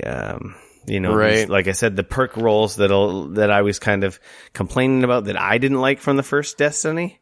Because, I don't want to play 5 hours for a certain gun drop to get the god roll that is the better version. But, the most hardcore do want that. Right. Right. So they're kind of bringing that back to a lighter degree.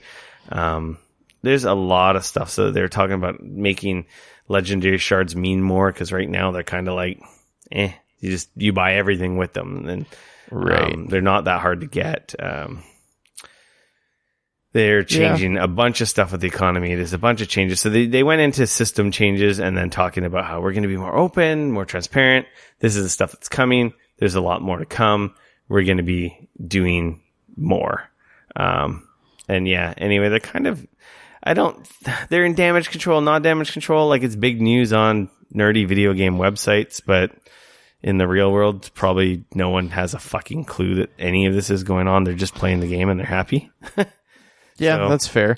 What was I going to ask? There was, did they say whether or not they're increasing the level cap? Yeah, the light level's going up. I can't remember what it's going to. Okay. Like I said, I'm kind of staying away. I want to say I heard 320, maybe 350. Okay. Well, that would be a fairly significant increase. God damn it. I hate it. Every website now annoys you to death if you're freaking using the bloody ad blocker. I noticed you're using an ad blocker. We need you to look at our shitty ads so we can make money. Like, shut up. Leave me alone. Yeah, there's a lot of changes, like one-on-one PvP modes, private matches, quitter penalties for people quitting in PvP. There's a lot. They have a huge list of future changes here. Read the story if you're interested. If you don't care, then don't worry about it. It doesn't bug you at all. There you go. Yeah, anyway, Destiny community is kind of in Destiny's hardcore community is in a little bit of an uproar. I'm not too bent out of shape because I still have lots of shit to do in the game, but I understand the complaints. And I do like that that Bungie's gonna hopefully be more transparent, and not so cool about the XP thing. That's kind of lame, because it's kind of like, hey, maybe you kind of owe me like a bunch of bright engrams because you kind of fucked me on XP because you kind of wanted me to buy money. Yeah, jerks. But now that you realize that it's going to double the XP to get there in the first place, then it's like, well, it probably works itself out. Yeah. So, the really cool Destiny 2 news, though, the most important Destiny 2 news, is that Destiny 2 has a collectible ghost that you can talk to using your Amazon Echo, which has lines from the game, can change your loadouts, and a whole bunch. They call it the ghost skill. So Alexa owners who own the Amazon Echo can now talk to their ghost in Destiny 2 and do a bunch of commands, like equip my most powerful weapons. And yeah, there's supposed to be a bunch of different stuff. And apparently your ghost's voice is the same ghost from the game, which is Nolan North. So it's really interesting. This is very coincidental. I may or may not have ordered an Alexa because they're coming to Canada. Oh, jeez. And then let me guess. Hey, you bought the Destiny one? I pre-ordered the Ghost. Like, how could I not? I always wanted the Ghost from the freaking collector's edition, because I didn't buy the original collector's edition, and that Ghost or that collector's edition, it's like $400 or $500, even though it's just a shitty light up Ghost that I think it might say a couple lines, but it's not really interactive. Whereas this one looks pretty neat. Anyway, that's kind of cool. Come on. I was looking at the I was looking at the My Alexa. wife is. There's no fucking way. She is just like, there is no way you're ever bringing one of those things into our house to just sit there and listen to and record all the shit that happens. And she's very much not into that. No, don't tell my wife that happens. I told her, I'm like, hey, hun, we can get this for $100. It's like discounted because they're brand new, and it's like a really cool Bluetooth speaker, so we can listen to Spotify and music and stuff. And yeah, we should totally buy it. Her, oh, whatever, go ahead. I'm like, sweet. So I didn't have to buy it on my personal budget. It came out of our family budget.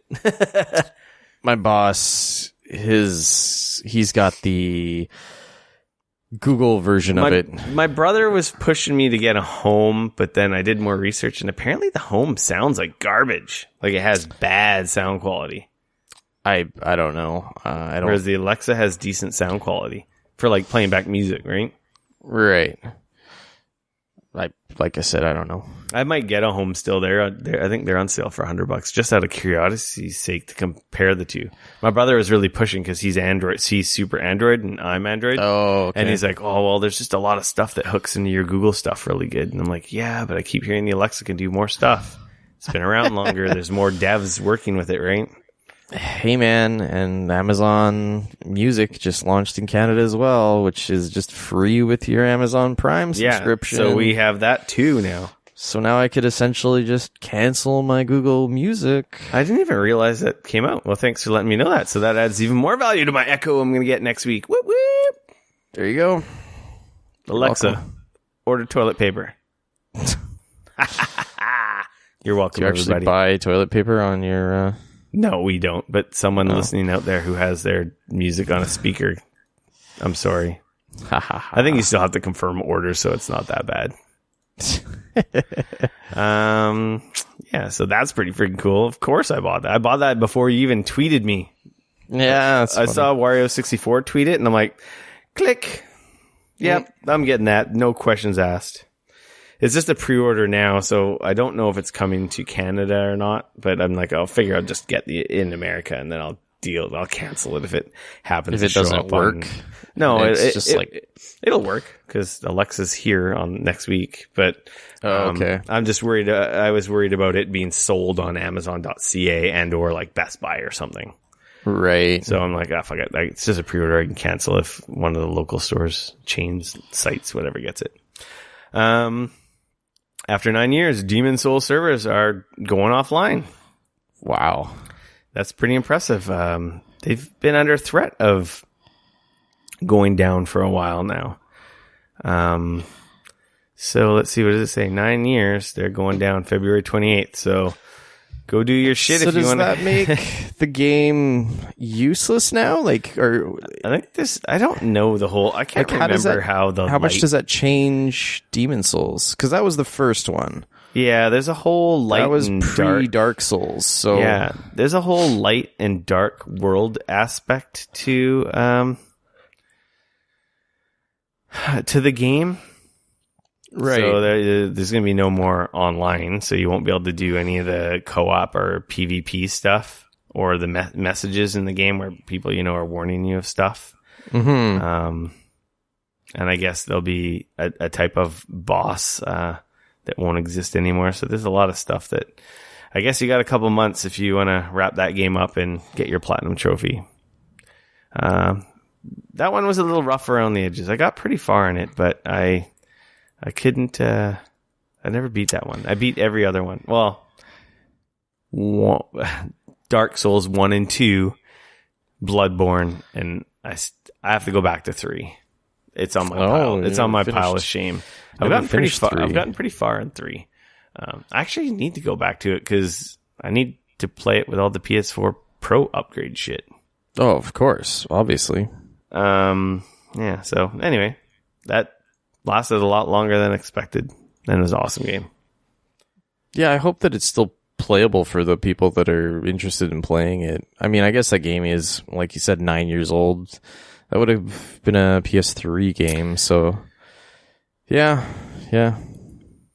PUBG. Did they say whether or not? What? Sorry, did they say whether or not that was PS3 and PC or just all the servers for all the games? I think it's all the servers. Oh, okay. Maybe on PC people will be able to set up servers. That seems. Who knows? Yeah.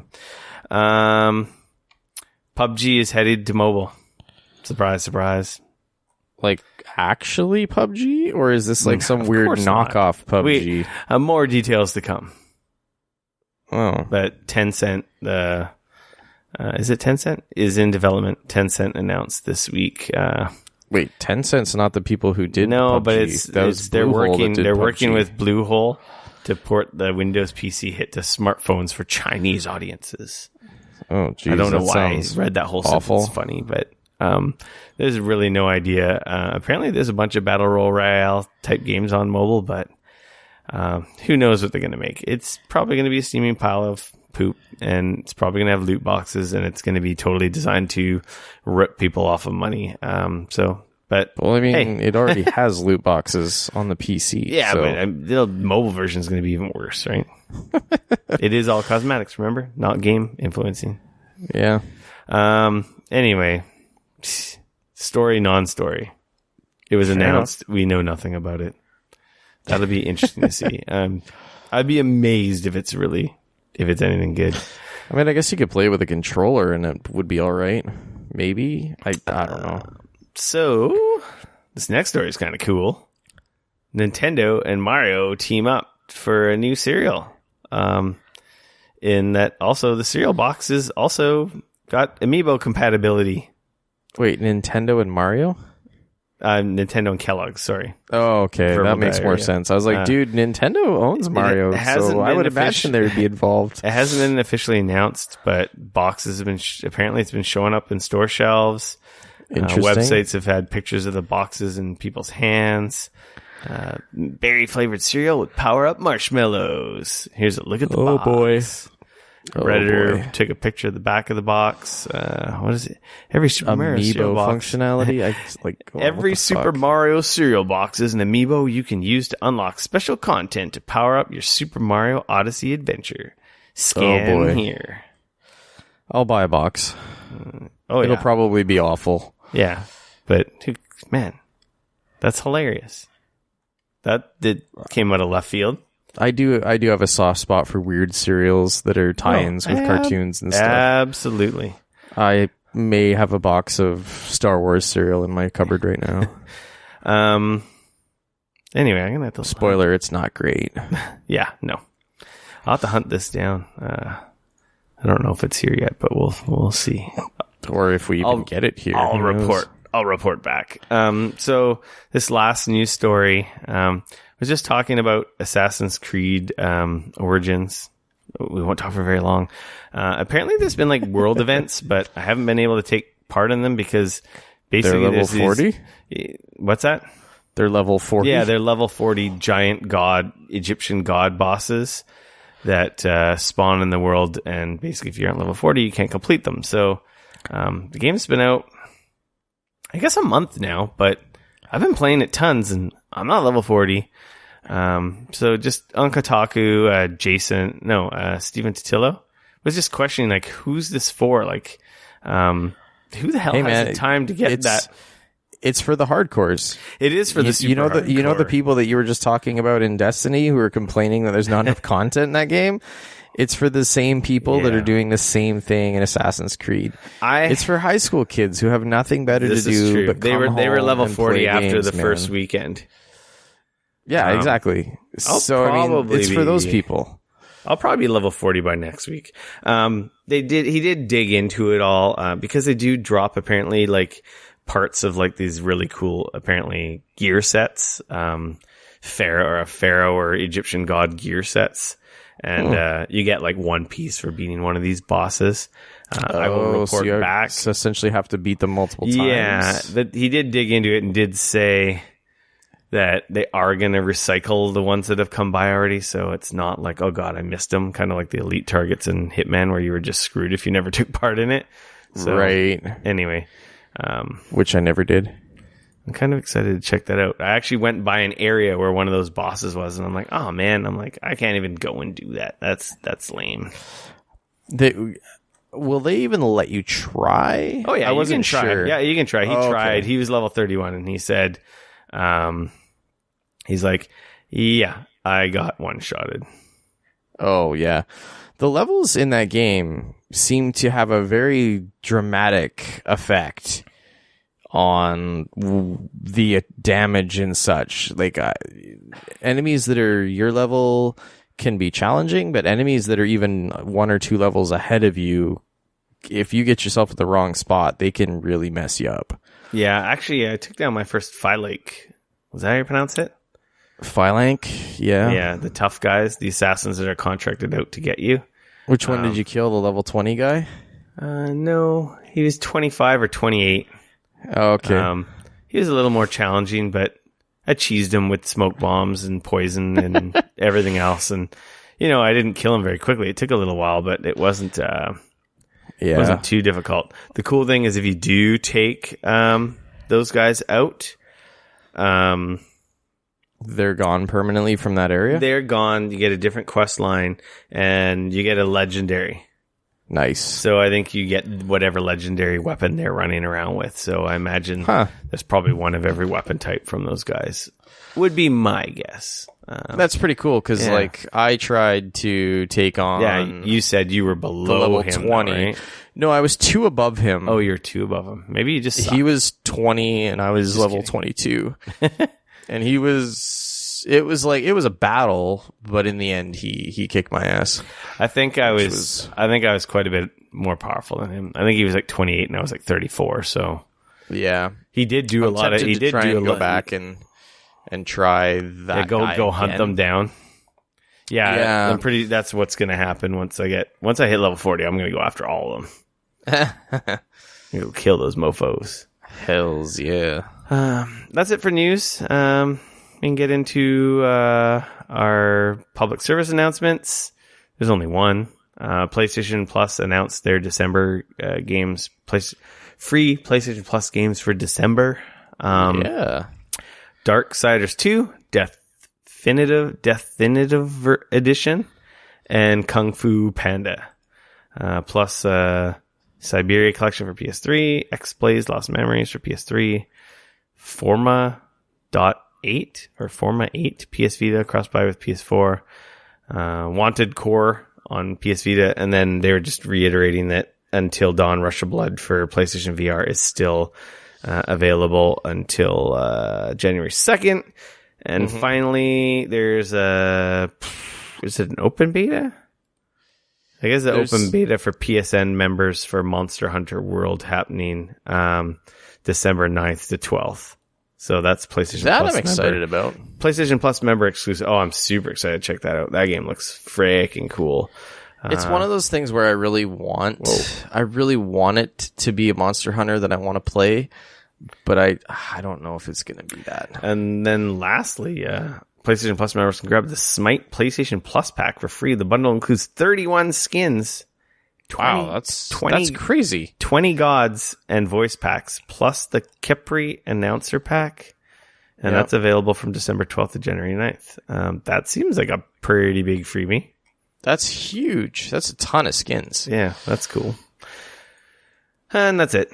So, Darksiders 2. I never beat it. I got it on 360. I don't know if that's back compat on the X. I imagine it is back compat. It'd be interesting to see. But the Definitive Edition was an upgraded version, so yeah, I'd assume that one looks better probably than if I was just to throw my 360 version in my Xbox One. Yeah, that one's got full upscaled new visuals. They did a lot of work on that one. Yeah. So that's cool. PlayStation Plus is a little bit better than the gold lineup next month, but not amazing. There's been better months. Yeah. Free for all. That's it for public service announcements. We can move into our free for all section. This is where we talk about whatever the hell we like. I just have an update for I listened to last week's podcast, and I also did some more research about the Elgato 4K 60 Pro. It does not allow you to stream 4K. It is 4K 60 capture. Oh. And but it doesn't stream at 4K. No. But what it does allow you to do is if you do have an Xbox One X or a PS4 Pro, you could still play, say, on your 4K TV while outputting a 1080p 60 streamable video to your like Twitch stream or YouTube or whatever if you're live streaming. So you won't lose the fact that your game's in 4K because like if you have one of the older streaming cards, they don't do 4K, so you'd have to play your game in 1080p. Got it. Which 1080p versions on those systems are better than the original versions. Fair enough. You kind of probably have those versions to play on your 4K TV, right? So it also doesn't support, from what I understand, HDR pass-through. So not on my list to buy. Maybe the next version. No pass-through. I also, for whatever reason, started playing with Remote Play on my Vita and on my Mac while I may or may not have been at the office. Just to see how well it works now that I have fiber. A better internet connection? Yeah, so before, I only had internet 25, so 25 megabit service with like 2 megabits up. And I should have been able to get 5, but I was on a really shitty path and I couldn't get any more upload for just the distance of my path, my service connection. So it's like any kind of streaming was just like, kind of forget about it. Remote Play at best was lowest settings.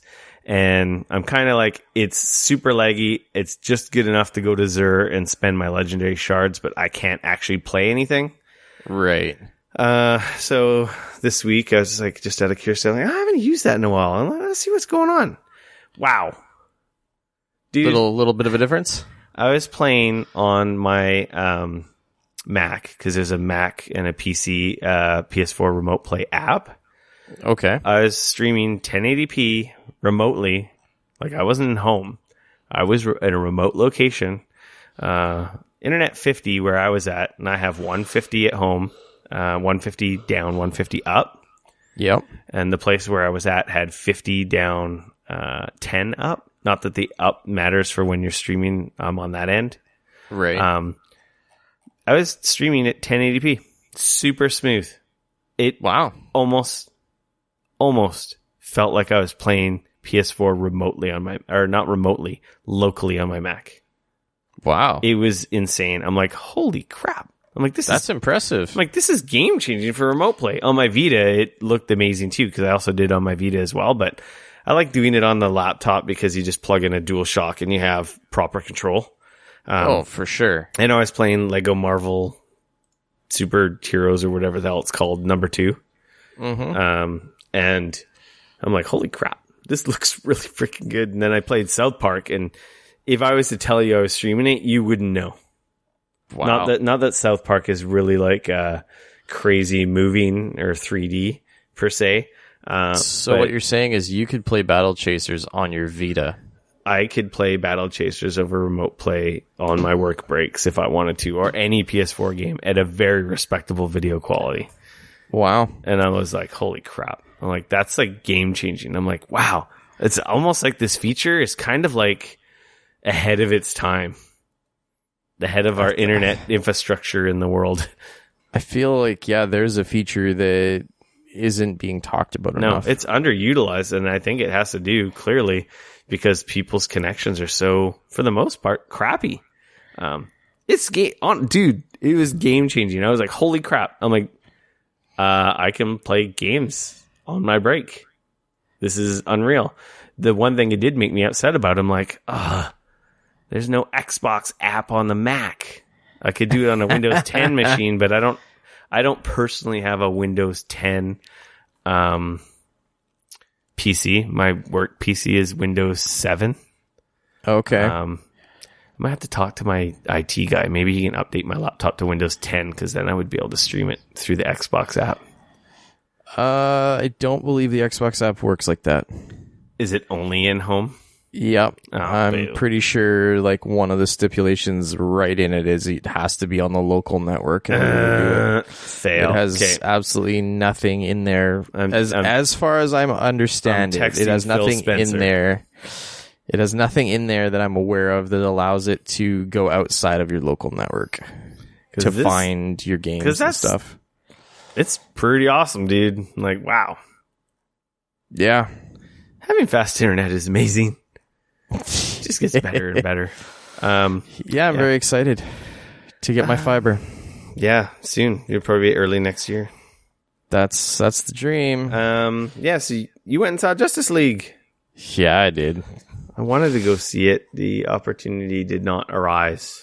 Yeah, I didn't think it was going to arise for us either. And then Sunday, we just decided to go for a matinee and go see it at our local. It wasn't quite the like crazy experience that we would normally do, but it was the local theater that is a walk away from us, and they do a $7 matinee on the weekends, which is great. So it was worth it. I liked it a lot. I really did. I know that there's going to be a lot of people that are going to write in and say I like everything, and that's fine. I feel like the way that I've been thinking about it is, I feel like if you liked Batman versus Superman, you're probably not gonna hate this. If you hated that, then you're probably gonna hate this as well. It had flaws, but I still thought that it was a highly enjoyable movie. My wife really enjoyed it. It had a little bit of cheese, but I don't know if there is kind of any way you couldn't. I don't know that you could necessarily get around that. I don't know. I really still enjoyed it a lot. Like I thought that they did a great job of having certain people as comedic relief. It definitely had a lighter vibe than especially Batman versus Superman. They lightened it up a lot. I thought that Aquaman was great. Wonder Woman was incredible. She did just an amazing job. I thought the guy that played the Flash, he was also really, really good. It kind of makes me sad that this movie didn't do all that well. And then I'm hearing rumors that they're going to be, I don't know what's going to happen with the DC extended universe now, which actually really makes me sad because I was hoping that this was going to do really well, and that was going to mean that we were going to get an Aquaman movie, and that was going to mean that we were going to hopefully get a Green Lantern movie, and hopefully, you know what I mean? Like that we were hopefully going to see more of those films, which I think that would have been exciting. But now that I've been hearing that this one, out of all the ones that they've made recently, has not been a great seller for them, that part of it really makes me bummed out, because I would love to see another Wonder Woman, and I'd love to see a Green Lantern and an Aquaman and the Flash with all of these people. And I'm sure that we'll probably see all of those movies, but I don't know if it's going to be with these same people anymore, is the thing. If they decide like, oh, we're going to reboot this universe, let's scrap everything that we've already done up to this point, which I think would be a shame. Like I said, I think it had some flaws as far as like storytelling and stuff went, but I thought that they were a lot closer to being on track than they needed to be. I've heard good things. The only complaints I heard is the villain is just meh. And this is kind of one of my ultimate questions, I guess, kind of in when you have characters like Superman and stuff that are so powerful, how do you create villains that are interesting and not just insane? And I think that's kind of been a bit of a challenge. And even with Wonder Woman a little bit, she fought a freaking god, for crying out loud. Yeah. You know what I mean? And this is more or less the same. Like, he's not a god per se, but he is of the same sort of category of like that. And yeah, he was a little bit weak. Like, I don't know if that was maybe the best choice, but at the same time, I think complaints were that he was also just basically 100% CG. Didn't he look pretty all much that was. Great. Yeah, no, he pretty much was. And there was, of course, one, like, a mention in there that he was there essentially on behalf of somebody else as well, right? Like, so there was a bigger person. So set up for the next Justice League. Yeah, but of course now, and it actually kind of sucked because there's a scene after the credits, like there's a scene midway credits, and then there's a scene after the credits. And again, like, it's kind of a bummer because that scene after the credits, I'm looking at going, well, I wonder if we're going to actually see where that end credit goes now. Have they actually said that they might do a whole reboot already? No, they haven't said that. I'm just saying, like, I feel like it's too much of ultimately a cash cow to not at least get right. You know what I mean? Like, if they get it right, I feel like there's, as Marvel has shown, if you get it right, it's $1 billion idea, and it's done incredibly well. And I mean, even some of their other movies have come up to $800,000+ like, or $800+ million. I mean, they're, you know, as much as they claim some of their movies haven't been great, I mean, they've still done incredibly well. So I mean, but apparently this one, you know, they're going to make their money back on it, because by the time they sell DVD rights and direct to TV rights and everything else, they'll make their money back. But if they don't make their money back before it's out of the theater, they're going to automatically write it off as a failure, and that's going to be kind of the end of that. Yeah, which is, I think, sad. Which is, I think, the part that I think is a huge bummer. I don't know. I think that they did some things really well, and I think they did some things. They did some missteps. One of the missteps in this that I kind of bothers me a little bit was I'm not a big fan of Ben Affleck's Batman. How is that? I'm not a fan of a lot of shit in the DC movies. He, to me, just didn't. I don't know. Like, Batman was maybe one of the weakest character, and not from a strength perspective, but from a, like, kind of a weak character. Like, just, I don't know, like, in some ways I feel like they could have almost taken him out of the mix and just given it to Wonder Woman, and it almost would have been the same thing without, I don't know, you know, if you get what I'm getting at. Yeah. Like, I didn't feel that, I don't know, I just didn't feel that they did a great job of utilizing Batman and showing his strengths, and that's, I don't know, that kind of bothers me, because growing up reading the comics and watching the cartoons, Batman was never the one that would come in and be incredibly strong like Superman, because he's not frickin' Superman. But he'd be the man with the plan. But he'd always be the most cunning, he was always the guy that was never trusting of anybody. You know, there was always that big plot twist that would happen, and Batman would be the guy that was like, oh yeah, I totally saw this shit happening, and here's the contingency plan that I came up with to make sure that this didn't happen.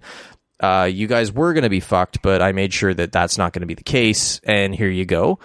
Whereas in this, it just seemed like he was a facilitator of, he saw something happening, and he facilitated bringing some people together.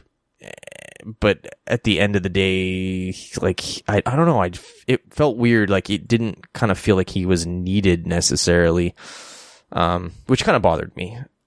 But that was a little bit of the problem that I had in Batman versus Superman with their portrayal of Batman. I thought was really weak. So yeah, I've come to the realization I'm not sure if I'm a big fan of Ben Affleck as Batman. So if they were to, he is just fine. Yeah. So, but overall, I really enjoyed it. My wife really liked it. She thought it was great. She definitely hopes that they make another one. We'll see where it goes, I guess. I don't know. So I will hopefully see it eventually, but I don't know when. Not the Christmas coming up. It's like, I don't know.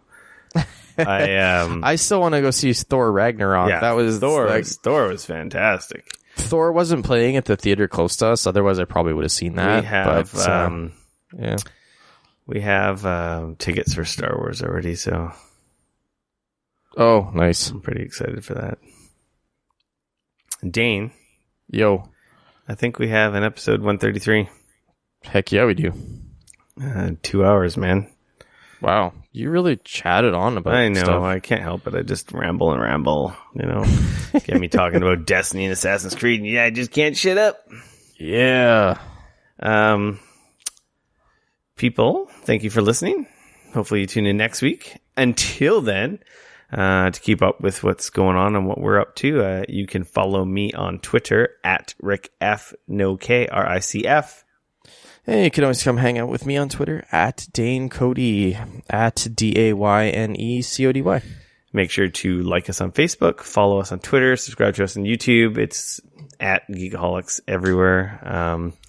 And then, of course, if you have the ability or opportunity to review us on iTunes or where all great podcasts are sold and played and streamed and distributed, that would be great. We appreciate that. It helps us find more listeners and grow the show and grow our power over the universe. Oh, wait a second. Shh, don't give away our secrets. Yeah, that's about it. Until next week, we are out. Later. Peace.